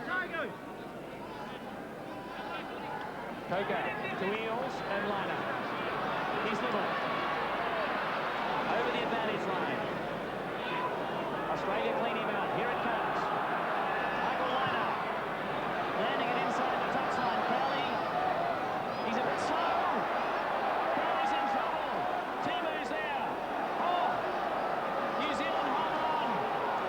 They're driven back, but they get out of trouble. Oh, shocking pass. Crowley. Carter kicks. Not well. Far Jones there. And Horan for Australia. Great pressure, Australia. There's no doubt about that. Front rows smashing up the sideline. New Zealand trying to run their way out of it. Uncharacteristic for New Zealand to try those risks, but every back up there, Horan and Little. They're scrambling as they were in Wellington, Gary. Putting themselves under pressure, bad passes being transferred on. They should pull it in and take it forward. Mark Lane would be very happy with the way Jason Little punching the ball upfield, taking the tough one up, the forwards coming around. Well, these layouts are a bit of a lottery, but the penalties have been evenly divided there. That was a badly needed one for New Zealand. Penalties, 7-5, Australia's way. Fox getting the touch, 7 metres from the halfway line. I think Tim Horan's suffering a little from that early knock, and it's Jason Little has taken over the job as the punch up midfield. I think that's a good standing as well. Standing up, delivering the ball back. Seems that they clear that ruck when they get the ball against the feed. They clear it wide quickly. Oh, lovely jump by Jones. It was a loose tap. Lowe's a bit slow. Alan Whitten comes in. Australia swarm. New Zealand lose their feet. Fox. Here's Kerwin. Oh! Liner was almost away. They've been ruled as a deliberate knock on there by Liner. Gee, if he'd picked that one up, he was over under the posts. I don't know that he was knocking that down. I think he was trying to scoop it up. I think he's trying to catch it for the intercept. No worries. It's a lovely strike there by Grant Fox. This quick movement of the ball away from breakdowns really frustrating the All Blacks. They just can't understand it. The big All Black contingent very quiet. They're concerned. Their heroes are in trouble, but they're clawing back. 13-3. Australia will need great concentration. Don Eales. Brooke Pinston, the rebound. So I think he's been ruled offside. Has he? No. I don't think it's gone in straight. Well, this line-out's a real worry to Australia. All Blacks keep winning these down in the Australian half. Troy Coker is pulled off. Could have been a bit of advantage played there for New Zealand. This is McCarthill and Timu. He has to release. Jason Little there made the tackle, stood on his feet with the ball. It's there for Australia to win. Jones can see it. New Zealand's gone feed just outside the 22. The All Blacks looking dangerous here. Well, pretty predictable across the back line. Relying on Timu to try and make the punch out wide. Nothing that imaginative. Good work from Far Jones. He's coming wide on Fox, and that's allowing Australian backs to drift across field. Well, it's an elbow defence, Chris. What they do is they go up on their own man and then shoot across to cover both options. Here it comes. Bishop. Bishop again. Crowley. Bishop. Australia have it. Far Jones now. But into touch. Good play from the All Blacks. Probing centre field. Bishop showing it once, then pulling it away and then going himself and then looping in support. He's having a good effect on this game. His forwards need to join with him. Very similar movie where he set up, was the initiator of the first try for Jones against England. Loops very well, Bishop. Always on the ball, never far from it. Yes, I think I called Bishop 3 times in that backline movement. 18 metres out. Lost a head by New Zealand. Referee should be playing advantage here. It was a knock-on. Well, he's given Australia the scrum feed, but he didn't play the knock-on.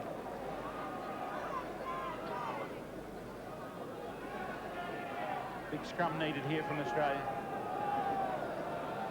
Steve McDowell on this side, loose head prop. First time you'll get to see McKenzie and McDowell. Michael Liner doesn't miss a beat. Gains every possible centimetre. Michael finding touch today makes such a difference. Takes the pressure right off his forwards. They love to go forward. McKenzie got a nasty hit in that last scrum, Chris. He's a bit groggy. What sort of hit, Gordon? In the engagement. In the engagement? Yeah. It's a great engagement to keep that concentration. He struggled with an injury in the Argentina match. So we've had 11.5 minutes of play in the second half. Australia leading by 10. Dan Crowley, the reserve on the bench, the reserve tight head prop in the Souths club. Some concern being shown on this thigh knee area of McKenzie. Bit of strapping coming onto that also right ankle of Troy Coker.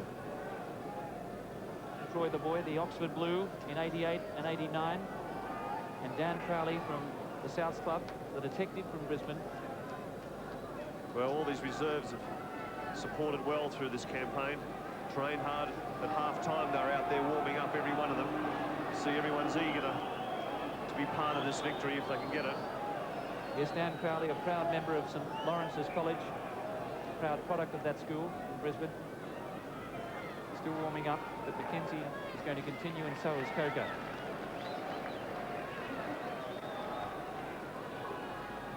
Coming up to 12 minutes gone. Here's Far Jones, lovely burst.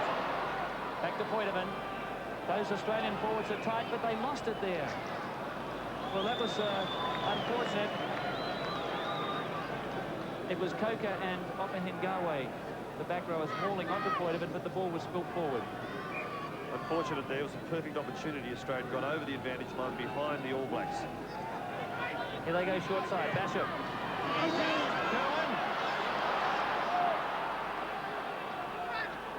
New Zealand now. Can they do something? McCarthy. Timu! He's barreled in the tackle. McCarhill again. Zinzan Brook mauls it back. And New Zealand have lost it. Hand in the ruck.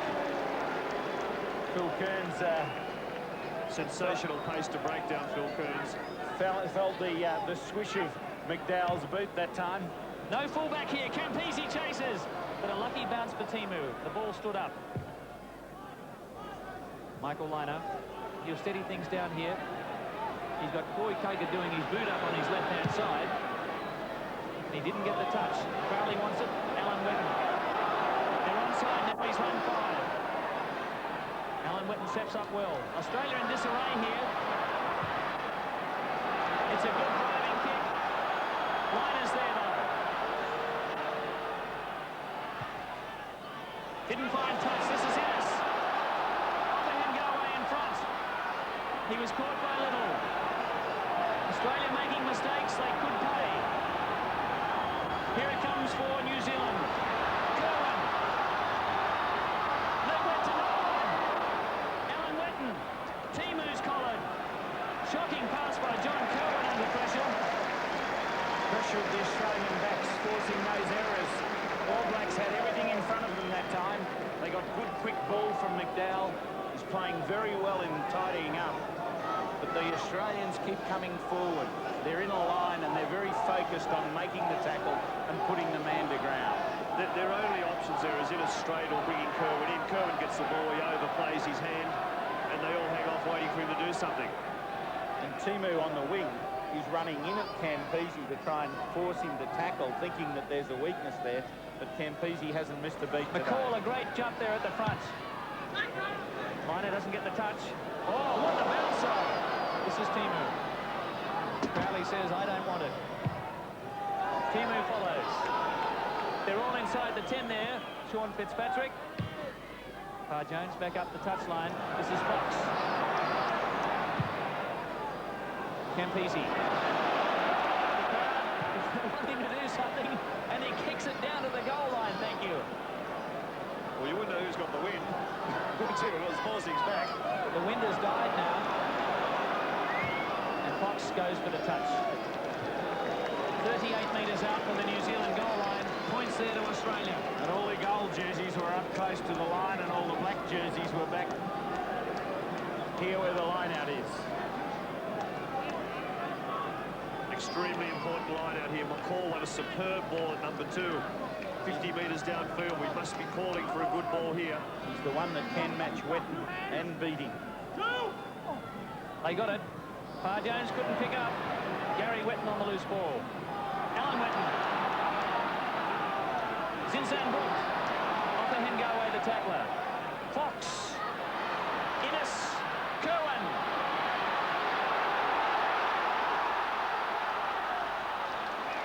Oh, great cover again from Australia, though.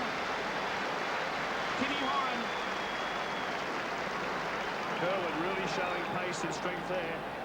Little sliding across, just couldn't get to him. There's just too much power. But Marty Roebuck and Timmy Horan put him straight into touch. Gary Witten doing good work at the line out. On our ball in, on the Australia Wallaby ball in, he's moving to the front of the line out and then creating havoc around the front. Not in straight. Well, again, Australia can't get the ball into the line out.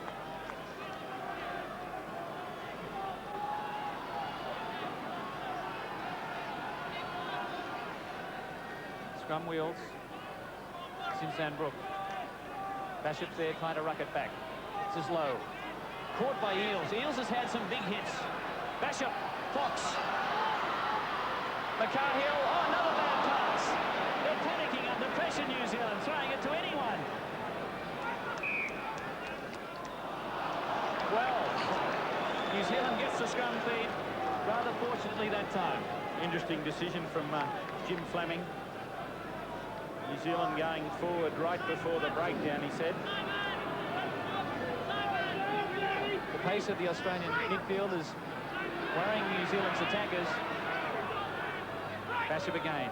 McCarhill. Kerwin. Little attacker. He's through one. Tremendous strength from John Kerwin. All 95 kilos of him. Good defence that time, Australia. Willie O coming across to assist Jason Little, getting one hand. They're just moving it wide. They're not quite sure. They haven't got time to arrange moves, and it's just ball through the hands and try and beat them on the outside. They're really stretching Australia, firstly one side, then the other. You get the feeling there could be a break come shortly unless Australia can get that ball down into black territory. Now, the referee's just speaking here to Tim Horan. Apparently he's still bleeding, and the referee wants it taped up. It's a regulation of the IRB. So I'm just not sure whether time stays goes off or we play on. Australia's a man down. Australia a man down in the back line here as Moran is stitched up, but clever work by Craig. He just put a bit of spray on it. He didn't bandage him. Fox again. Innes. New Zealand now. Alan Witten. Eels another good tackle. Kerwin lost it. Phil Jones. And Marty Roebuck. Keep it going, boys. This is Bernie McCahill. He has to release. Australia have it. Look at number 3, Ewan McKenzie. Right up there. Great play, Australia. Here it comes. Little. Horan and Campese. Put into touch by Innes. Out on the floor. Magnificent chasing by the forwards. Every player, great pressure. The kicks are only as good as their chasers, but absolutely superb work. Link McKenzie. What a gem. Wouldn't you be proud to wear that number 3 on your back? Doing the tough stuff in the scrum and then being the guy up there to trap the frenzied and panicked New Zealander. It's absolutely amazing how many more scrums there are in today's games, more strength in there, and they've still got the mobility.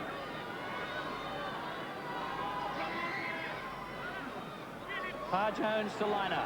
Great pick up from him. Little and Horan. Edgerton. Oh, high tackle. Nearly lost his head. Zinzan broke the offender. Well, they've been very tough on that in this tournament, and it's probably right. Zinzan Brook had the opportunity to nail him side on. Rob Edgerton was tiptoeing just at the end of a good run back at the angle, and Zinzan Brook really wanted to make his tackle felt. Composure in this back line's been terrific.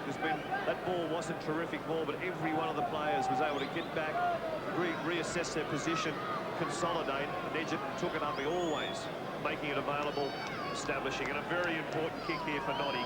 Liner again cutting Horan. When they get ball against the run, when it's flat ball, they cut straight to Little. He either angles back or they loop around him. It's a good play.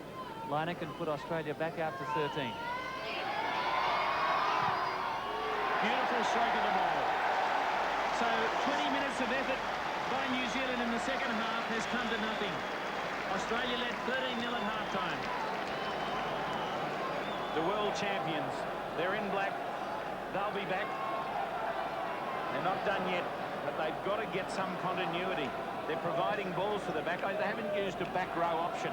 Australia's back row have pulled them to ground, but I think they should use that far more. And it's here where somebody like Back Shelford would be good, that driving player centre field to get the forwards in behind them. They seem to be lacking that.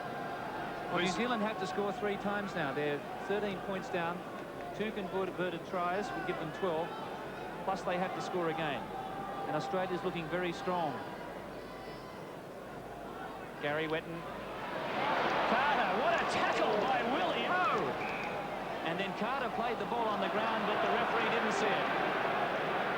Great tackle. He ran into the pile driver from Manly. Picked up, tipped over, and then the shoulder followed it down. Classic stuff, front-on tackling. This is Bashop. McCahill and Kerwin. Back to McCahill. Well, Bernie McCahill's father owns Castletown, which is the favourite for the Melbourne Cup. Here they go. Crowley. And Timu. Campese takes him. Craig Innes there. And so are the gold jerseys. Tim Horan is hurt in back play. Australia's 1 man down.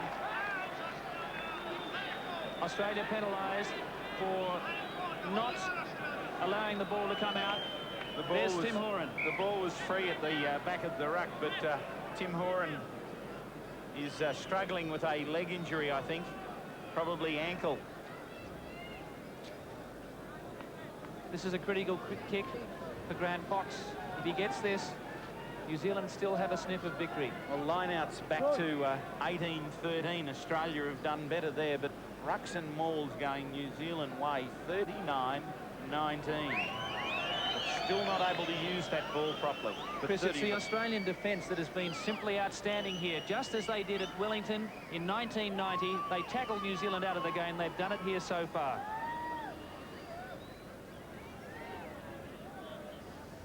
Horan still in the hands of physio Greg Craig. Anthony Herbert warming up.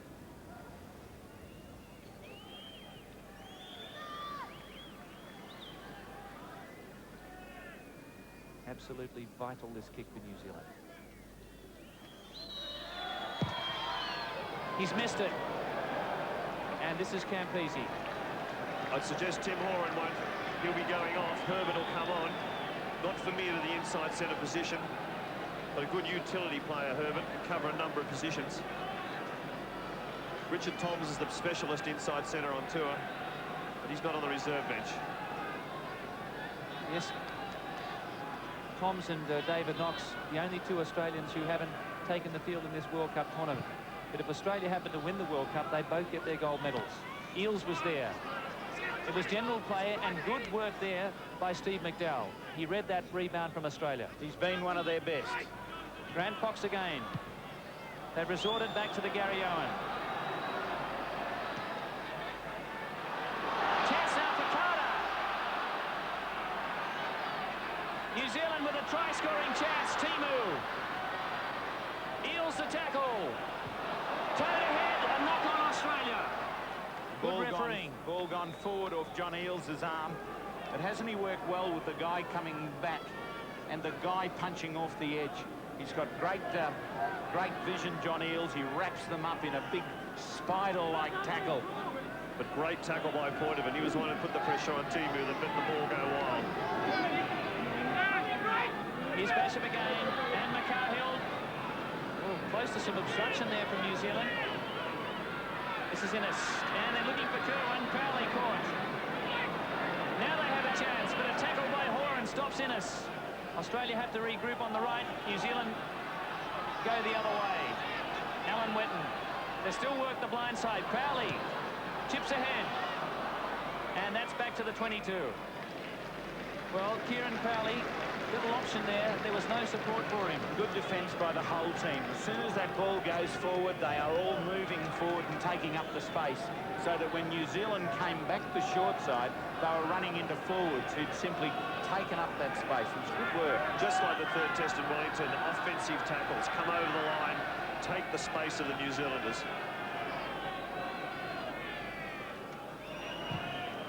Anthony Herbert getting more serious about his warming up. So John Eales, what a two-handed take it was by the young man. Still eligible for the Australian under-21 team this year, but Australia lost it. Here goes Timu again. Campese in front, and so is Liner. Look at the gold jerseys. He seems reluctant to take Campese on the outside. Here's Jones and Lowe. New Zealand haven't found a way through Australia's defence so far. Kearns, jolting tackle. He played the ball on the ground there. Mark Carter was tackled. He didn't play it immediately, and he's been penalised. It was the second time it's happened. He did it here on this side of the field. It's a good refereeing display by Jim Fleming. He's working in very close. He's letting plenty of flow go. Tim Horan just saying he's okay there to Greg Craig. This is a monumental tackling effort by the Australian team. All Blacks trying everything. Here's Timu. Campese got him. He just throws it back. It's hit Basham in the face. That one's gone straight up. Willie O. And Campese. He lost ahead. Advantage play. McCarhill. Back to Alan Wetton. He's still playing advantage. Here it comes for New Zealand. They don't want it. Well, I thought Australia a little lucky there because they initially knocked on. He played a long advantage and has ruled it accrued. It doesn't make a difference when you get two teams that want to try and score tries, how the game flows. The refereeing's a lot easier. Just get the feeling the All Blacks would want some points, just any points. Australian scrum goes ahead. Michael Liner. Over Crowley's head. I think he was looking for the touchline. Crowley's going to give Kerwin a run. This could be dangerous. Zinzanbrook and John Eels in trouble. Alan Witten, Gary Witten. Great breakout by New Zealand. Look out!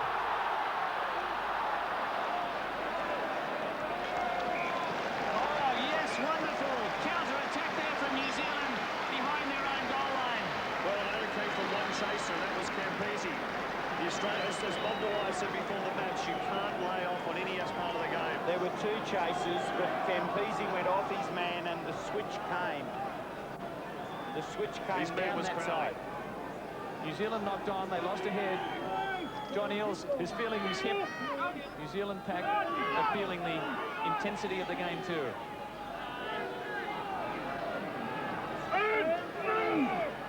Michael Liner. They're all onside. Brook lost a head. He lost a head. Bad luck for New Zealand. The referee spotted it. Basham has chased that pass very well. He's been close to a couple of liners' kicks. He hasn't given up. He and McDowell so far have played very well. It's a better New Zealand scrum. Bar Jones and John Timu. Here they go. Pointer in the tackler. Great stuff from the Warrior. One wonders whether they wouldn't have been better with Timu at fullback and Tui Gamala on the wing who'd take on. There's no one out here for New Zealand. Now it's Kerwin. They line him up. Coker. Back to Alan Witten. The Australian defence has had all the answers. It went backwards. Here's Kerwin now. Back to Basham. There's an overlap. Crowley. Knock on Australia. Play advantage, says the referee. But swarming Australian defence. Well, I think it was hooked back by New Zealand, that one. They were trying to pull it back in behind them. Still good, balanced, composed Australian defence. Each time they look like breaking out. Jeff Miller now warming up as well for Australia with Herbert. Basham again to Kerwin. He's through one. Off the Hengawe. Alan Witten through a wild pass. Straight into touch. They have these Kiwis shot. They don't have any pattern in their game. Even when they take it off the back and use Kerwin, they're not quite sure of the next thing that they're going to do. They're getting hit. Australia's not giving them time to get their moves right. They're having to play them behind the advantage line. Grant Fox, out of 30 receivings, has passed 21 times and kicked only 9. Bar Jones with a fine clearing kick. But those passes have been because he's been under pressure. Well, 10 minutes to go, Gary. Well, that's why they picked Carter. His move ball, Carter was supposedly been the faster man to break down, but the defence out wide by the Australians has been magnificent. And isn't it a shame they may not get the chance to use Jones, who's outstanding performer and made a lot of difference today. New Zealand go again through McCarhill. Well picked up by Basham and Innes. Little toes ahead. This is Crowley. Great tackle by Little, who stole the ball too. That's how positive the Australians are. And now what's happened there? I think Jason Little's been penalised for supposedly throwing the ball away from the contact situation, which I believe is a very ordinary decision by the referee. He's got very much involved in this. It was not thrown into the crowd, so it wasn't played. It was simply pushed back behind him. Well, we saw that happen in 1982 at Eden Park when Australia played New Zealand. I think Peter Grigg threw the ball away, and they kicked the penalty. That was more a throwing into the grandstand or into the crowd. That was the day Alan Hewson got his world record 26 points, and he also got a full house. He kicked the conversion, a penalty goal, a drop goal, and a try. New Zealand's last chances of survival rest with this kick.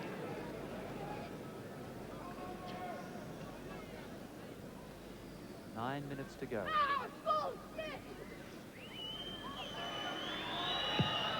It's a lovely strike. The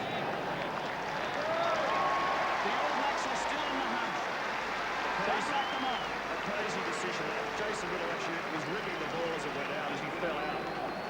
It was a case of the referee refereeing the rule book and not the game.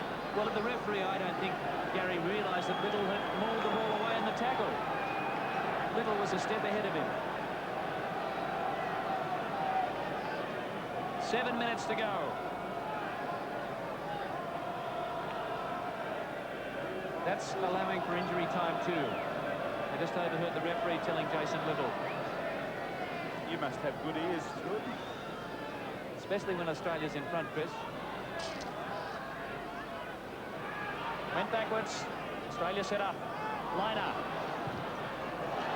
Punting it back for Crowley. No mark. Oh, that's a mighty kick from Kieran Crowley. Well, Kieran Crowley won his way back into the All Black Test team when John Gallagher and Matthew Ridge defected to Rugby League. Weren't they two serious losses for New Zealand, Ridge and Gallagher? I don't think they've had fluency in their back line since Gallagher went to league. Ruck and Maul statistics there favouring New Zealand, but they haven't been able to do anything with it, but it still would be of concern to Australia. Line out. Heels again. Great take by Farr Jones. Willie O, flat-footed. Coker mauled it back. Now the Australians regroup. They have it in control here at the back of this maul, and they're rolling it to the right. They're driving it more. It's good stuff, Australia. Great drive. Committed. Legs pumping. Bloody right. New Zealanders don't normally do that. Go backwards on their heels. Classic defensive rugby. When your ball's in trouble, you get it in. It could be Mark Lane stuff, Tony Shaw. Come with me, follow me. They've had some great people that have been able to pull that one in and take it forward. Coker to Farr Jones and Willie O. Poitevin there. Good to see them using the coming back for Australia. Liner looking for the touchline. Kerwin back there. Edgerton in front. Got him by the boot. Crowley now. This is McCarhill. He wants Timu. Campese there. Innes. Well, they're really panicking a bit, New Zealand, in the face of this desperate defence. Great defence, Australian backs. Defence is great, but that roll, that power on that in the maul and ruck is something that's come out of the Waratahs this year. They've really driven hard, retained ball, smashed it through. It's been a great platform.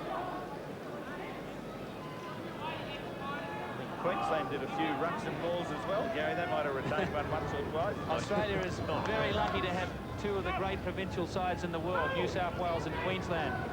And every one of those players has done his job. Showing the world how to play the game.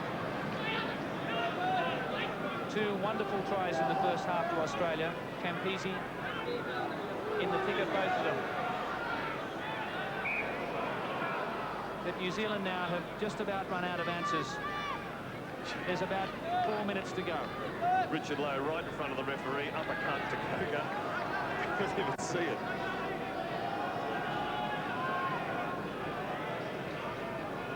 What a meritorious performance from these Wallabies. Zinzanbrook, the defence has been sensational. Innes kicks. There aren't too many chasers. Innes is the only one following it. Marty Roebuck. Oh, he got a nice purchase on that one. And that just about breaks the whole of New Zealand's heart. Well, Craig Innes that time was all they could do to put that ball downfield. Here's John Eales for Australia. Oh, New Zealand offside. He plays advantage. How many times does Lowe do that? I think Australia would have rather had the penalty, though. No, they're gone, New Zealand. I'll call it good. Australia, take a bow. This is a great All Black side. They've retained it.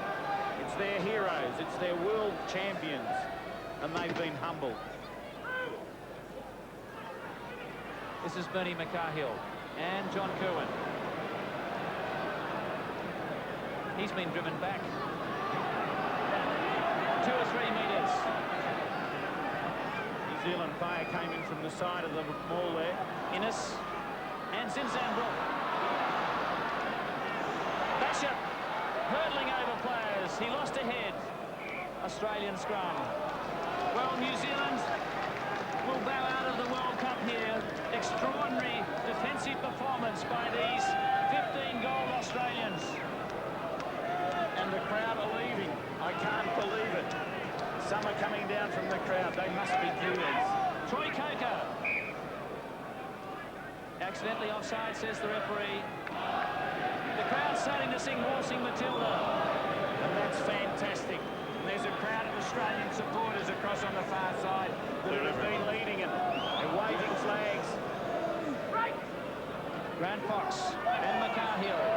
Kerwin again. Look at the tackling. Little missed in that time. It was a forward pass and a knock-on. What a great tackle by Roebuck. He cut the time down. He came to him. Got him before he started the pass.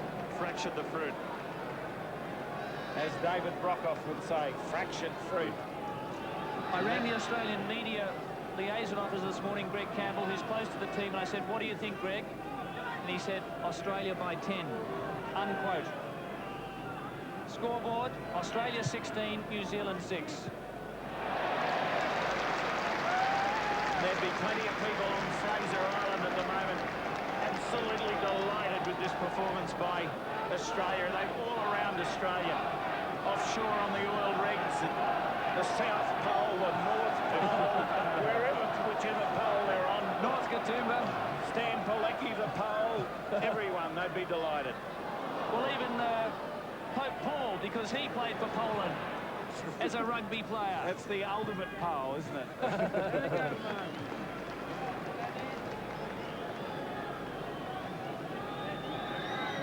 Yes, Pope John Paul II played for Poland. So Boris Karloff played rugby, and so did Richard Burton. But it has been serious stuff on the field today. Australia composed. They've lost this possession, this key area. The lineouts, the rucks and mauls. But they've just outplayed and out-tackled the All Blacks. Basham slipping over, throwing a pass like a case of fruit.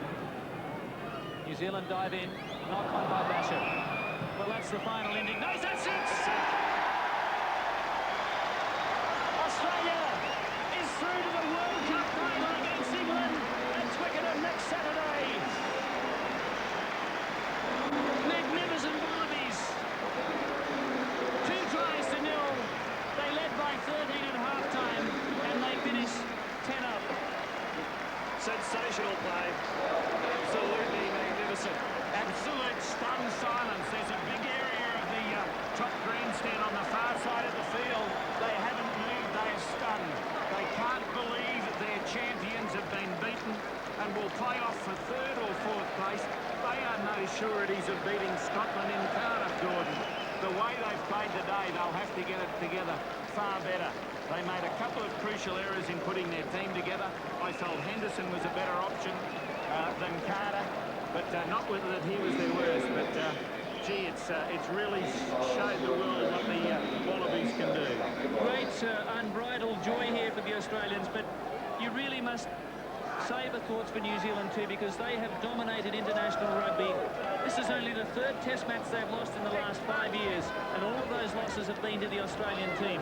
So condolences to New Zealand, but a magnificent performance by Australia. But if the seedings had been correct, this would have been the final. And it would have been a magnificent final, because both sides have gone out to try and win the game with open rugby. They've won 9 games. They're after 10. There's David One more to Campese. go, boys. Now the equal leading try scorer in the tournament with 6. He joins Jean-Baptiste Lafont. Well, Nick Barr-Jones, everyone said he wouldn't last the game out, those away from the Australian camp, but those closer knew that he would. And he was fully tested by New Zealand in the first 20. Here he is, the Aussie captain. Nick Barr-Jones, congratulations from all there, but heroic effort backs and forwards. Yeah, I think certainly we had a great first 40 minutes, and I think that, you know, you saw that we are a very good team with ball in hand, 2 great tries, and then some of the defence in the second half was just phenomenal. Guys swarming everywhere, and both forwards and backs, it was just, you know, tremendous effort in defence. Yes, how do you win a game with about 1/3 of the ball? Well, I think we won a lot more in the first half. Certainly the first 20 minutes we were winning all the ruck ball. Scrum was good. They won a lot of early line-out ball, but sure, they had a lot of ball in in the hand in the second half. I think it comes from, you know, when you get in front, you try and play defensive rugby, and probably that's a mistake. You should continue to attack, but we kick a lot of ball away, so they end up with a lot of it. But we'll sort that out. I just thought the defence was first class. Wind against you in the second half. What did you say at half-time? Well, I mean, it really came down to just 40 minutes of total commitment. There's so much at stake over here, and we realise that it's not much to give up 40 minutes of just busting a gut for a place at Twickenham, and we've got a place. But it really was just a matter of, you know, with 20 minutes to go, they were going to play catch-up rugby. We had to chase everything. There was a couple of times when we slipped up when they came down the left side, but we'll sort that out again. Those 2 tries, well, Campo got a standing ovation on his way back. A lot's been written about him. Have you got a description for him? He's just marvellous. I mean, I thought he played his best rugby in 1988, certainly the tour over here, but you know, the way he's played this year, both for New South Wales against Queensland, then the domestic tests and over here, is just fantastic. And, you know, it's amazing. Over here, he just plays his best rugby. I don't know what it is, but I think it's the fact that everyone gets behind him. Everyone says what a great player he is, and, you know, that really lifts him. He's a confidence player, and over here, he plays with tremendous confidence, and we're lucky for it. And here he is. David, congratulations. Another great game. Yes, I think it was a bit different last week. We had a mission, and we always seem to lift ourselves against New Zealand, and from the word go, we put the pressure on and kept it going. And you're still scoring and setting up tries? I'm very lucky. Everything seems to go my way these days, but as I say, you've got the opportunities, you've got to take them. Yeah. Tim Horan was calling for it, but you weren't looking at him. No way. He scored too many tries already, so. No, I mean, I was always going to give it to him. I knew he was there, but when I got the ball, I could see my winger didn't know what to do, so I kept on going. And I knew Tim was always on the outside, so I gave him the ball when I had to give it to him. A great defensive effort from the backs, second half? Yeah, it was. We knew that the New Zealanders, if we didn't give any penalties, that they would had to score the tries, and our defence was magnificent on both sides, and even the forwards out in the back sometimes, I mean, stopped their backs from running, and I think there was one stage, 10 minutes, they didn't get inside our 22, which is a great effort from the team. England next week, are they a better team than a couple of months ago? Well, I'm not really worried about that. I'm just going to celebrate tonight and, you know, think about what a great game it was, and think about England when we get there next week. Congratulations, David. Thanks very much. Well, David Campese with some lipstick on his cheek, but it's now just after 3 o'clock in the morning in Eastern Australia, and it's a lot earlier in Perth. And we're not allowed to give Cheerios, but I do want to give one to Ted Ball, the breakfast radio announcer in Perth, for all his tremendous support during the tournament for the Wallabies, and also really plugging Australian rugby. So thanks, Ted, because there are so many people watching in Western Australia. Two teams. Let's hear from Gary Whitten. Such a pulsating match. It's just a pity that only one can go through. Yeah, the wrong one. No, full credit to Australia. They got the points early, and I think any team that gets 13 points really makes it very hard to come back with. They had tremendous defence in that second half. I think it was like 2 halves. I think you know, we hammered at their line in the second half, and we just couldn't get through. You know, we had the ball, we had opportunities, and they held in there. And you know, I suppose in hindsight it was a great game, but a big disappointment for us. It did seem that it took the All Blacks a long time today to bring any urgency to their play. What was the problem in the first 40 minutes? Yeah, we just couldn't quite settle. You know, the wind was quite stronger than we thought in the first half, and I think more than anything else, we're giving the ball away too much, and they were doing those big raking kicks back down 22 or down dead again, and you know, we just weren't getting that cohesive game from one play to the next play, which came in the second half, but you know, give them 13 points at that stage. I guess that team talk you gave at half-time must have been the most desperate, the most difficult you've done in your long and distinguished All Black career? I wouldn't say it was desperate. 13 points down, we knew we had a job in hand, but we weren't desperate. We started well in the second half, you know, we got early points, and then we camped down there, but we just didn't get across the line. We didn't get the points. We weren't desperate at all at half-time. We knew we had a job ahead. What did you make of the Australian defence in the second half, particularly in the midfield? It was a telling fact, there's no doubt about that. I think most sides probably would have cracked and we may have got through, but you know, they seem to have the numbers there, and when they were stretched, they made the tackles that counted, and you know, all credit to them on that. That was a big factor. Well, Gary Whitten, I know it's probably not much commiseration to you, but I'm sure on behalf of everyone watching today, thank you for turning in a pulsating game and perhaps showing that rugby can be an interesting and fascinating spectacle. Okay, thanks a lot. Yes, congratulations, Gary Whitten. He packed out for his first test at Eden Park in 1981 alongside Andy Hayden against the mighty Springboks. But Chris, I don't think anyone in Australia is allowed to go to bed tonight, are they? I don't think so. They've been wondering what the smile I've had on my face for the whole broadcast has been, and it's been because I've had the confidence in these guys. We knew that this was always going to be the scenario, and I think there's lots watching all over Australia that knew it as well. They just didn't dare to come out and say it, and I hope I can find those Kiwis that were in the street yesterday and this morning tonight, because I might give them a little bit of a chat. And give them heaps, Chris, won't you? But Gary, also, a lot of the impetus for Australia's charge this year has come from the New South Wales Rugby Union.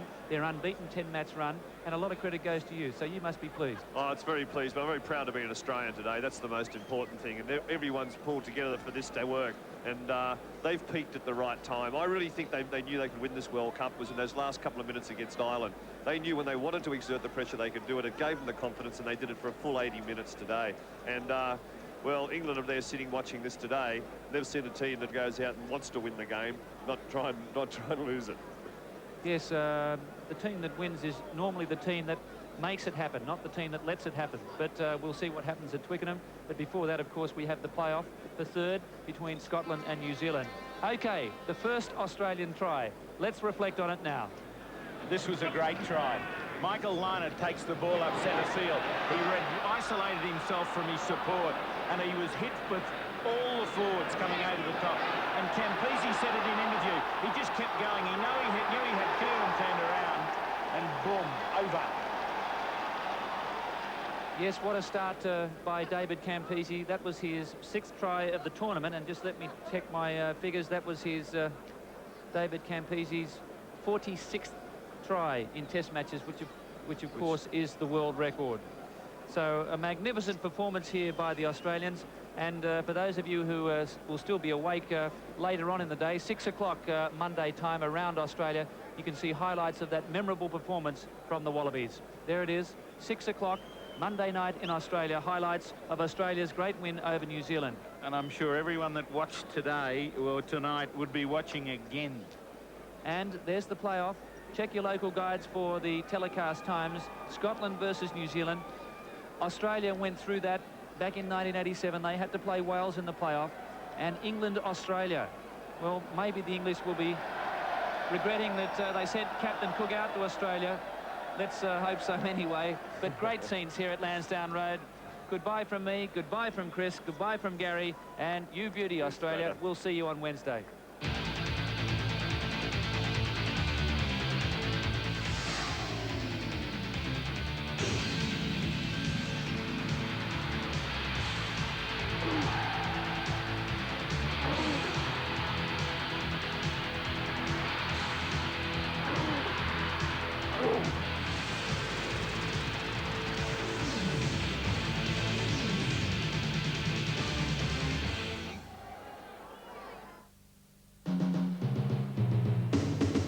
From Australia to Zimbabwe, England to Sri Lanka, Rugby Union, the game they play in heaven, is now being enjoyed in more countries than ever before.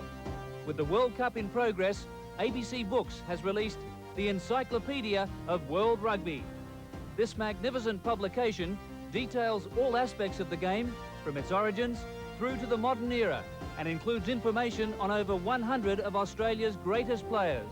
The Encyclopedia of World Rugby, essential reading and available from ABC shops, ABC centres and all good bookstores.